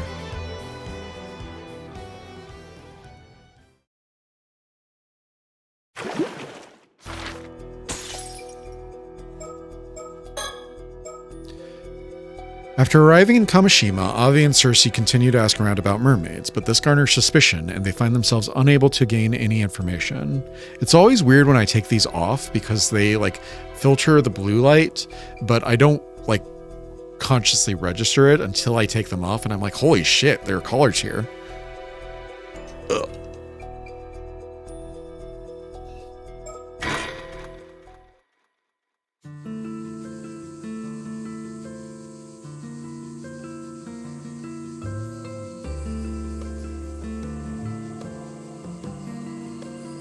Well, so much for that. Even after everything we went through, we've got nothing to show for it. It's almost astounding how little we've managed to learn, like some reverse miracle. Worse, I think rumors spread and now everyone is avoiding us. This is a pickle. I can't even bring up mermaids without the islanders looking at me like some odd foreigner who lost his marbles. And for some reason, mentioning Mari Minakuchi makes things even worse. Did people hate her or something? Just hearing her name makes them recoil with undisguised disgust. Yes, I noticed that too, though your way of asking probably doesn't help much. Well, how about we take a break from investigating and go for a little sightseeing instead? Seems like there's a shrine and a lighthouse around here, so we might as well drop by. Count me in. To be honest, the way people are treating us has started to bum me out. Maybe heading to the lighthouse to unwind a bit wouldn't be such a bad idea. No, we must go to the jetty, and that's that. What? Don't scare me like that. What's gotten into you all of a sudden? The waves of my yearning soul keep crashing against my chest, insisting I seek out the shore. Right, sure, the usual then. Well then, off we go.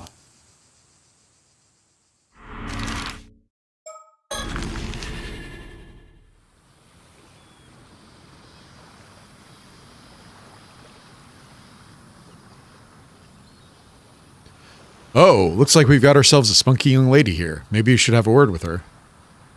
Alright, this could be our last chance. Let's give it our all. Excuse me, could we speak with you for a moment? Circe, no, there's no way she'll want to talk to us if we're that forward. Foreign visitors? How unusual. Your names are Avi and Circe? Welcome to Kamishima. My name's Kikuko. I'm an Amadiver. Kikuko the Amadiver. Such a pleasure to meet a charming young lady in a place like this. Charming young lady, you say? Oh my. Well, now you're allowed to ask me anything you like. This jetty was built to break the waves so fishing boats can come in and safely unload their catch. Then I suppose jet planes have nothing to do with it. No. Not at all. The structure over in the distance is called a breakwater, built to keep the waves out. Seems like it's also a popular fishing spot. Is there a sticker?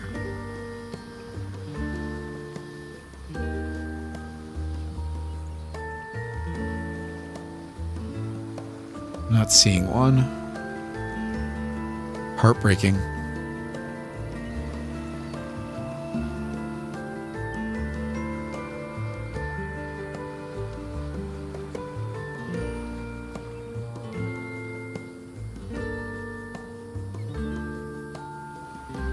Nope. Okay.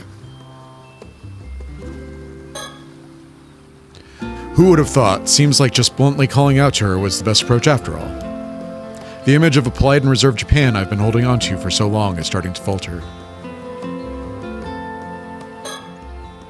She's the most approachable of all the people we've talked to by far. Maybe this time we'll actually learn something. It's a little sad to be this happy just because someone finally agreed to talk to us. I wonder who's to blame for that. What? You're saying this is my fault?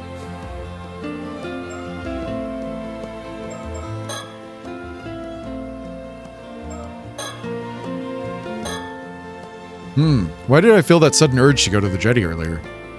Thanks to that, we ended up running into Kikuko. Looks like we've made a solid first impression. She seemed genuinely excited to talk to us. After all the lengths we went to, I refused to leave this place without at least a few answers.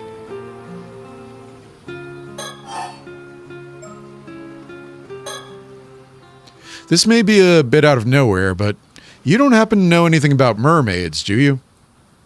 Huh? Mermaids? Oh, so you do know something. When you say mermaids, you mean mermaids, right? The mythical creatures? Precisely, the very same. Rumor has it that this island houses some kind of secret connection to mermaids, but I haven't been able to ascertain whether it's true or not. So tell me, any mermaid secrets about... Are you saying you really came all the way out here to look for mermaids? More or less, so any information you have would be a huge help. Sorry, I don't really have anything for you, but I do happen to be a little interested in mermaids myself. Fantastic. Another fan entranced by the mysterious. They say that eating the flesh of a mermaid will grant you immortality, right? That's right. Could you perhaps be interested in immortality as well? I guess so. Not for myself, though. Oh?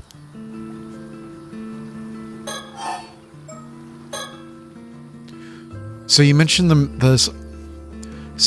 this island has some sort of connection to the mermaids. More than just a little interested, are you? Well, in fact, right here in Issei Bay, there used to be... Wow. So mermaids used to live on this Taishima place. So you think there may still be some clues here in Kamishima that will lead you to the mermaids in Ryugu? Nail on the head and right on the button. Unfortunately, I can't say I've heard any mermaid stories on this island before. Pity.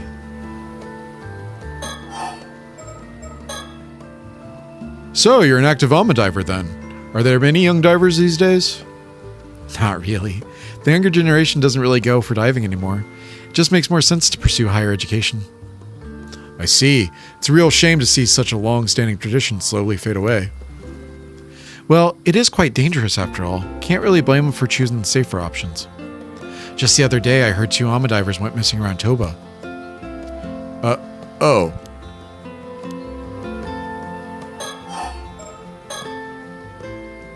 Speaking of alma divers... I heard alma divers have a legend that if you go diving around here, there's a chance that Tomo Kazuki might emerge from the depths. Ah, Circe, enough with ghost stories. You sure know a lot, don't you? You're right, it's a well-known legend. Not that I've seen it with my own eyes or anything. I don't know anyone who has either. Huh. Maybe your Simon and Doman symbols have kept you safe. Oh, those? I don't have any. I don't really go in for superstitions like that. Are you really okay without them? I think it's more than old tradition. I think it's no more than old tradition, meant to remind us not to forget our gratitude and respect towards the sea. All those old-fashioned rules and traditions. Don't you think it's about time for a reform? But isn't freediving close to Shinto ritual and spirit? Isn't showing reverence and offerings to the sea god crucial? Oh, you're pretty devout for a foreigner. I'm impressed.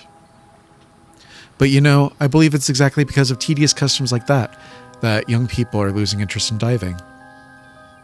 We should keep up with the times, otherwise there's no way this tradition will survive. Well, now, that's very level-headed thinking. Maybe it's because I'm part of the so-called new generation. Some people don't like my attitude, but I get the job done. Some of the young divers go to high school on the mainland and then work as alma divers when they return home.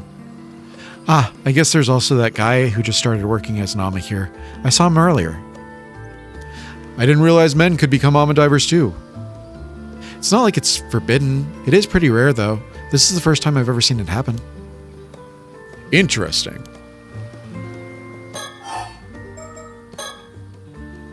Oh, right. Actually, there's someone we're looking for on this island. Would you mind if we asked you about them? Excuse me. Sure. Who is it? A woman named Mara Minakuchi. Ah. See, that's exactly how everyone else around here has been reacting when we ask about her. No, it's just... I'm sorry, but that woman died in an accident at sea 5 years ago. Ah, yes, we are well aware that she's passed away. Huh? Then why do you ask? Did she leave anything behind, or was there perhaps someone who was close to her, or anything like that? Sorry, I've got no idea. Nobody on this island really knew her. Although her son just returned to the island. Actually, the guy I was talking about earlier, the new alma diver, that's her son. Her son, you say? Now it's getting interesting. We'd certainly like to meet him. Do you know where he is? Sorry, no idea. But he's got to be somewhere around the island. His name is Yuza Minakuchi. I'll give you his home address. You might find him there. Wow, thank you. This is invaluable information.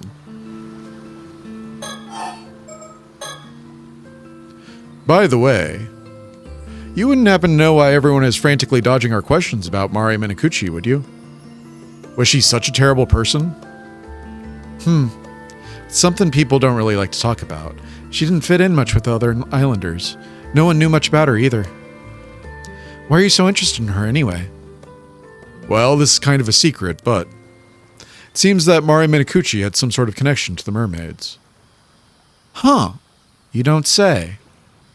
I see. So that's why. Oh? Did you remember something?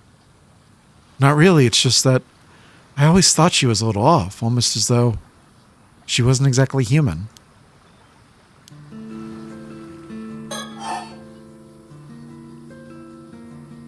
Do you guys hear that? I hope not. So, you're saying Mari might not have been human after all, that she was actually a mermaid? No way, I was just joking. She was kind of weird, sure, but a mermaid?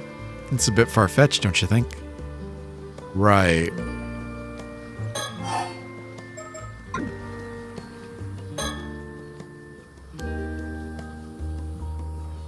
Someone behind us, or am I just supposed to think? Come to think of it, I completely forgot about the still-tied mirror that Ikoma told us to look for. Guess I'll just try my luck and ask. Oh, right, I just remembered. There is a particular mirror on this island that we're looking for. Do you happen to know anything about that? A mirror, you say? Well, you've come to the right woman. Oh, you know it. Looks finally on our side. Could it be that you're talking about this? Ta-da! Goodness, that's the cutest mirror I've ever seen. This is the famous Kamishima souvenir, the Kameshi Maru hand mirror. I had no idea it'd become so famous. No way. Could this be the still-tied mirror? Definitely not. Right. Oh? This isn't the one you're after? Ah, well, since you seem to have taken a liking to it, I'd still love to let you have it. Consider it a memento of our meeting today. What? Really? Lucky me. Actually, I changed my mind. I don't need it after all. You sure? It's free, you know. Well, when you put it like that... No, I'm sure. I absolutely decline. Okay, sure. You feel that strongly about it. I won't press you. Anyway, what we're looking for is actually a bronze mirror. A bronze mirror? You mean the type you'd see in history books? Yeah, probably. Something like that. No. I can't say I know anything about that. Shame.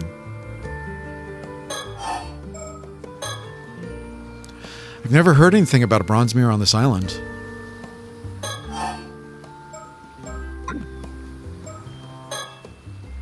Learning about Mari Minakuchi's son is huge. That alone was worth coming here for. Okay, what am I doing now?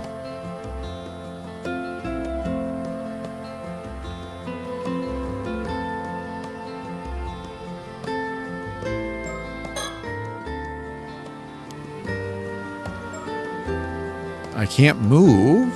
What do you want from me, game? All of these have check marks. She has a check mark. She has a check mark. She's got her check mark.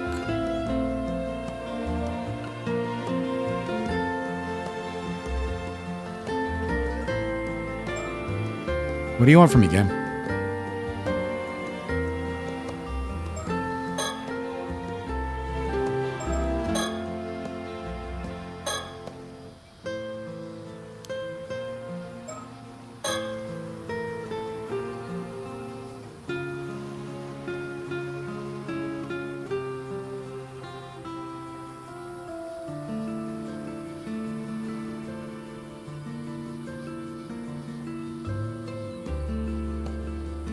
Am I searching for a pixel, or...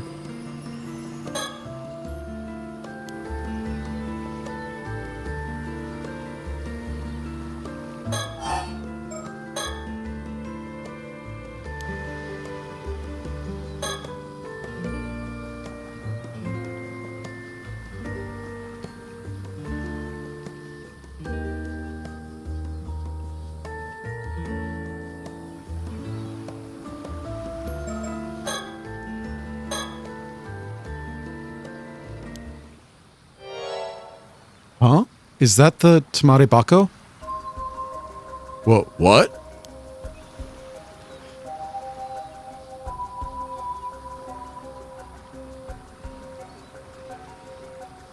Excuse me.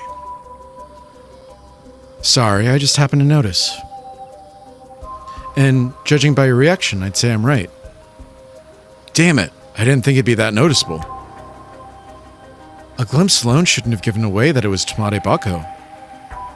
My initial guess was just a bluff, but Avi's reaction confirmed it. Cersei, I'm sorry. Kikuko, why the interest in Tamare Bako? Some kind of ancient mermaid treasure, right? You're well informed. Would you be willing to hand it over to me? I'll make sure it's worth your while. Huh? You see, I know someone who's ridiculously rich and in search of eternal life. They'd be willing to pay a small fortune for that thing. They'll offer the kind of money you probably only get to see once in a lifetime. So what do you say? Whoa, slow down. Avi. Much more than some third-rate writer like yourself could earn in a lifetime. I don't know what you could possibly need the Tamare Bako for anyway, but wouldn't you like to move up in the world? I believe I understand your offer, Kikuko. But my answer is no, not a chance. No way, no how. It's never been about the money, it's about the thrill, the adventure. Adventure? Exactly. Embarking on a journey to unravel the secret of the mermaid's immortality. What better adventure could a man ask for? You may call me a romantic, and that's what I am. An adventurer at heart. You've totally lost me. You're throwing this chance away for some childish adventure? You wouldn't understand. I'd put my life on the line to find a mermaid. I'm not handing the box over. I see. Seems like there's no reasoning with you. Oh. It'd be so much easier if you had it. Huh? Why do you have to refuse the mirror? This would have been so much easier. Huh. Oh, the mirror? I don't know. Just felt like the right thing to do. Why do you ask? Are things not going as planned? Not sure what's going on, but I feel like we might have just narrowly escaped danger. Sounds like if we had the mirror on us, she would have been able to steal the Tamare Bako. I'd like to get more information out of her, but it seems as though she's plotting something.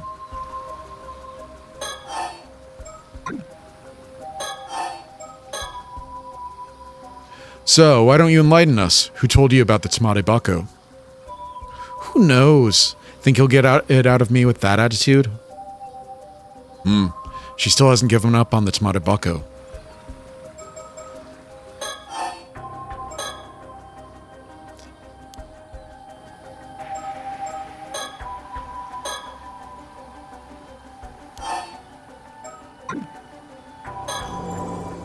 Curse stone bearing the curse of the forsaken fish. Should I really be carrying this around?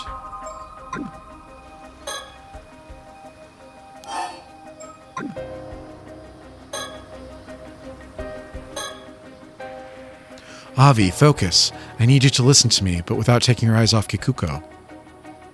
Huh? Oh, got it. I'm pretty sure she has a curse stone. What? What's this all about? I couldn't tell right away because it was masked by the heavy veil of cursed energy that's all over this island, but on closer inspection, the cursed stone's aura is impossible to conceal. Huh? Sorry, I don't know what you're talking about. What if the condition to activate her curse was holding onto one of those mirrors? Then we can relax, right? The condition isn't met. Well, only if the mirror was all there is to it. As long as we don't know for sure what the condition is, we need to stay on high alert. Hey, Kikuko, I'm gonna let you in on a little secret. Yeah? Ta-da! What are the odds? Turns out we both got curse stones. This one's called the Curse of the Forsaken Fish. When its conditions are met, it transforms you into a fish and kills you. Pretty messed up, huh? What? Avi, are you sure? You were planning to use your curse stone on us to steal the Tamare Bako, weren't you? But your curse stone requires us to have one of those hand mirrors, am I right? On the other hand, I can use my curse on you whenever I so please. You're bluffing. Your curse stone must have a condition too. Yeah? Who's to say it hasn't already been met? Now, cease your scheming and tell us what you know.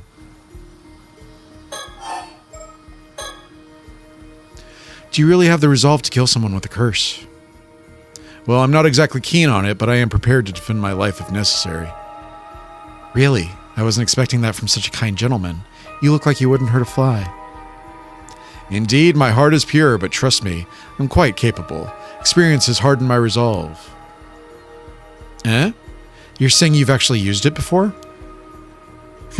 At this point, what difference does one more death to the tally make? My hands are already stained. Damn, so you're a proper criminal.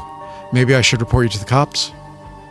Be my guest. I wonder which is faster, my curse or your phone call. What about your lady friend? Well, are you okay with this? I'm afraid there's no restraining Avi. I've pretty much given up on him at this point. So it would be great if you could just give up and hand over the curse stone. What the fuck is this? You guys are absolutely insane. Aw, come on now. I think we can agree that we both have our issues. Good, we're at a stalemate. Now I can try to extract some more information out of her. Good job, Cersei, making her believe I've lost it. Very convincing. Actually, maybe a little too convincing. Does she really think I'm that crazy? Whatever. I've got more important things to focus on now. So, what kind of curse do you possess? Don't know. Don't care. Oh, come on. Not even a hint. We, on the other hand, have laid pretty much all of our cards on the table already. Huh? What are you talking about? Who would do such a reckless thing?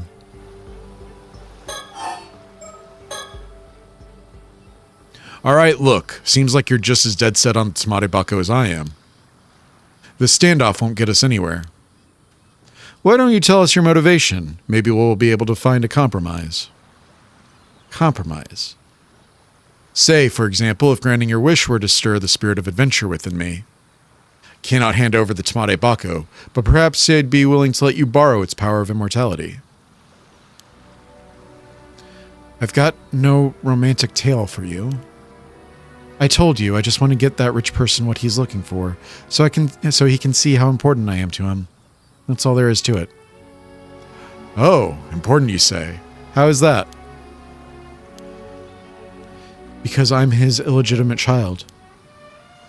Oof. But he simply refuses to admit it. Whatever I do, he won't even acknowledge my existence.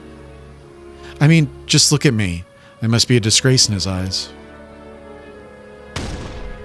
But a woman like me shouldn't be wasting her life away on some backwater island. I was born of noble blood. I wasn't meant to rot in this miserable place. Yet he casts me aside and refuses to even acknowledge my existence. It's humiliating. So your father's some rich man. Yeah. There's hardly anyone in Iseshima who doesn't know the name Yoshiatsu Yamashina. It's a noble bloodline stretching back centuries, and here I am stuck in this wretched life. Yamashina, eh? I've done everything in my power to earn his recognition. I gave it my all to make it in the big city, and for what? Nothing I tried worked out. In the end, I had to come crawling back to this island trying to make ends meet as an Amadiver. But I still kept telling myself that someday, somehow. I see. So you figured that since Yamashina is seeking immortality, you could leverage the box to get what you want at the same time. Yeah, I used to work at this small company. The young CEO of the place is basically Yamashina's protege. I guess he felt sorry for me, so he let it slip that Yamashina was after immortality. Interesting. And was he the one who told you about the curse stone and the Tsamade Bako as well? Yeah. Since even Yamashina doesn't know about this, he suggested I use it to my advantage and take the credit. He gave me the curse stone and told me to use it wisely.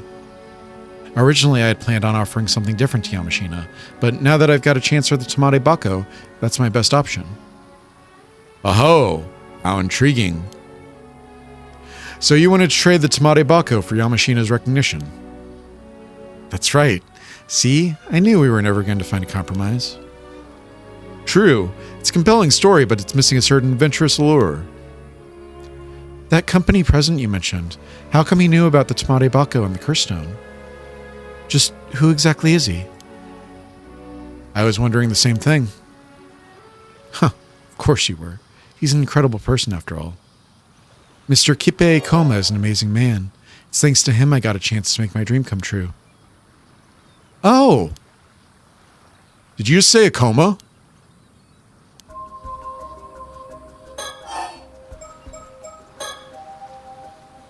Kippe Koma, you say? From Sala Planning? Huh? You know Mr. Akoma? Indeed. Just met him the other day. In fact, I even got his business card. Huh?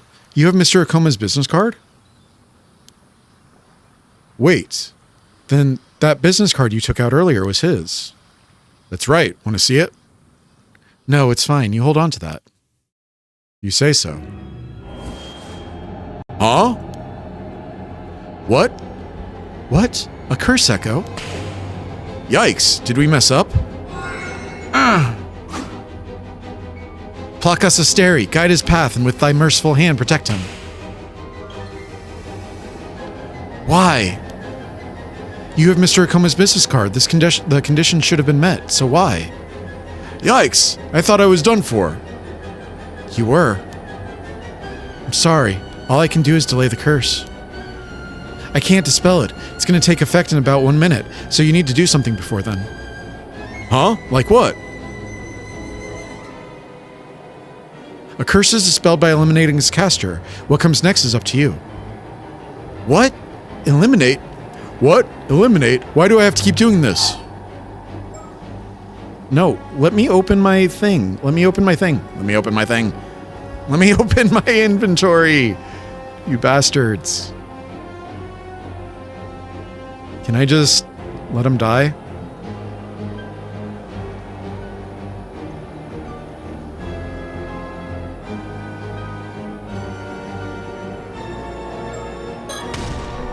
Ah, damn it. I refuse to die here.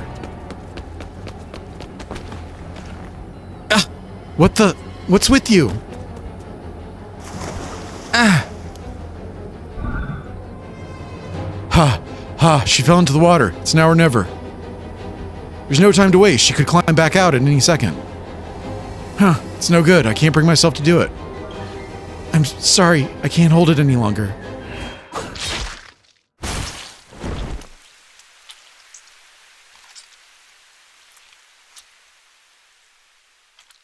I couldn't do it.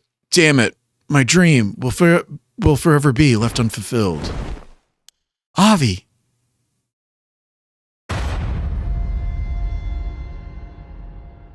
That was dramatic. Can I open my inventory, please? Oh my, it seems you've met with a rather unpleasant fate. This is merely conjecture on my part, but once the conditions for the curse are fulfilled, there's no choice but to accept what must be done. But rest assured, you may start anew from the moment Kikuko uses her curse.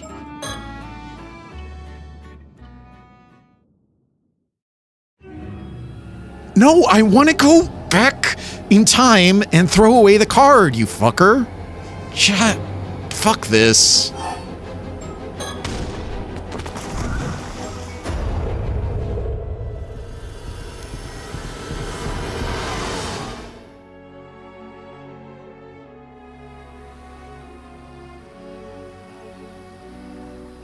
I retrieved the curse stone from the ocean. Are you alright, Avi? Well, I barely made it out alive, but I can't say I feel particularly good about it. So it had to come to this. No turning back now, it seems. This is what happens when you deal with curses. They might turn back on you at any moment. You should be prepared for that. Understood. So, what about the curse stone? What's it like? Yeah, about that. Huh? A bronze mirror? That's right. Palm-sized bronze hand mirror. Wait, don't tell me the still-tide mirror was actually a curse stone all along. Curse stone's resentful memory doesn't seem to indicate anything like that. So this curse stone had a resentful memory too, eh? What did you learn? There's so much information, it's hard to make sense of it. Here, take a look for yourself. Don't just toss it like that. It's a curse stone, not a baseball. So, you're not going to look? Oh, of course I am. Let's see. Whoa, so this is the real deal. Oh, a mermaid. There's a mermaid on it. Biography of Tomoshige.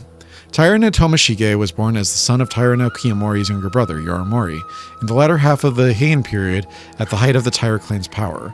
Although his father Yorimori was the only child born of the official wife of Taira no Tadamori, part of the main lineage of the Taira clan, he maintained a differential attitude towards Kiyomori, a stance that made Tomoshige regard him with contempt and fueled his ambition to one day stand at the head of the Taira clan. He also believed himself to be the rightful heir to Nukemaru.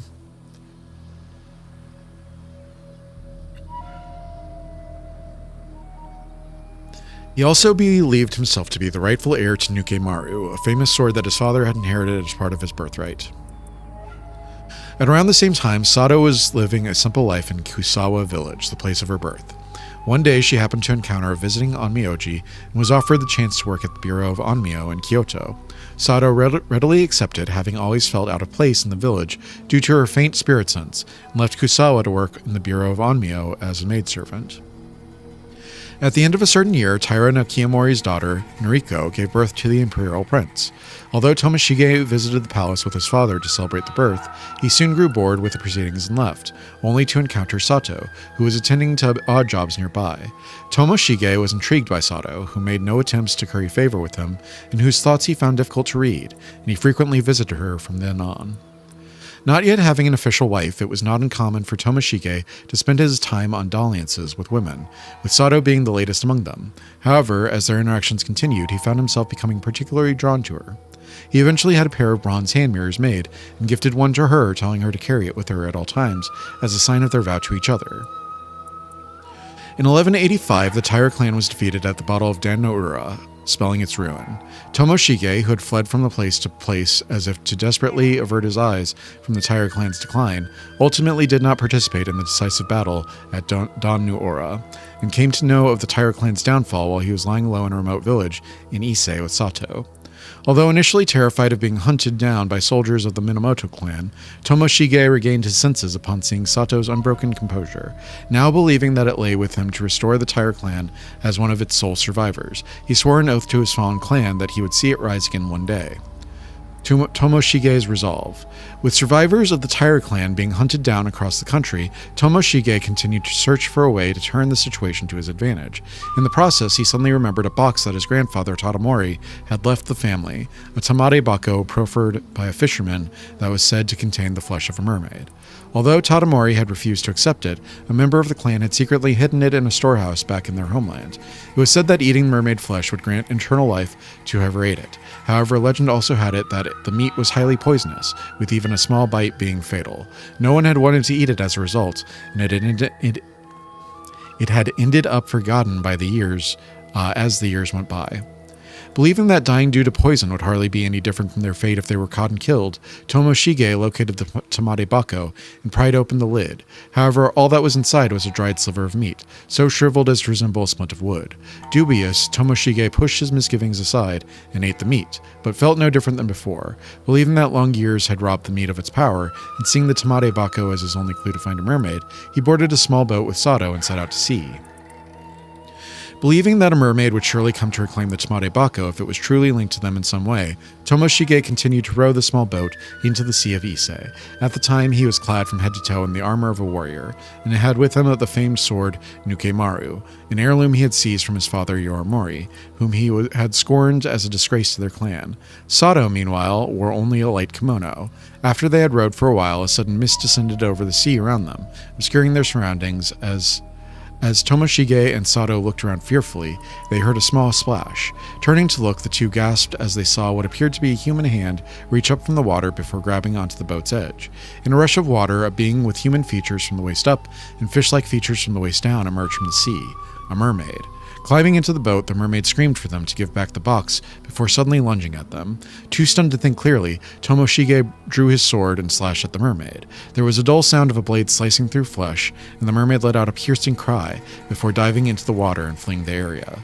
Still trying to process the sudden turn of events, Tomoshige glanced down and caught sight of a small piece of the mermaid's tail, apparently severed by his previous blow, lying in a pool of blood. He picked it up, only to find that it continued to twitch, even as he held it. Finding himself too disgusted to try eating it immediately, he decided to stow it in the tamare bako for the present. Eventually, after some hesitation, he forced Sato to eat it despite her protests. They waited a while, but no change seemed to come over her. Thinking that the amount of mermaid flesh simply hadn't been enough, Tomoshige made to pursue the mermaid, but as he did so, he noticed the mist around them had cleared. As the two looked around, they realized that their small boat was surrounded by ships belonging to a band hunting down remnants of the Tyre clan. Alarmed, they tried to flee, but with their attackers pressing in on them from all sides, were unable to find any means of escape. Amidst the chaos, Sato was struck in the head by an arrow and fell into the sea. Tomoshige, still determined to retaliate, continued to frantically resist with his sword. However, he was vastly outnumbered and, unable to break through his attacker's ranks, was ultimately cut down in a single stroke. On the brink of death, Tomoshige's gaze fell on the crests worn by his pursuers. Consumed by bitter regret at his failure to restore his clan, he directed the full brunt of his resentment towards these symbols as he sank beneath the waves, cursing his enemies and clinging to his vindictive hatred until the very end. Curse born from the Tyra no Tomoshige's feelings of malice and resentment when he was struck down 800 years ago, following the fall of the Tyra clan. Part of the clan's main lineage, Tomoshige had been seeking mermaid flesh in a bid to attain immortality, with the goal of eventually reviving the Tyra clan, but was killed before realizing his dream. The curse uses a specific symbol as its target, and kills those who carry those symbols within the area specified by the user by cleaving them in two. Its effective range is several hundred meters.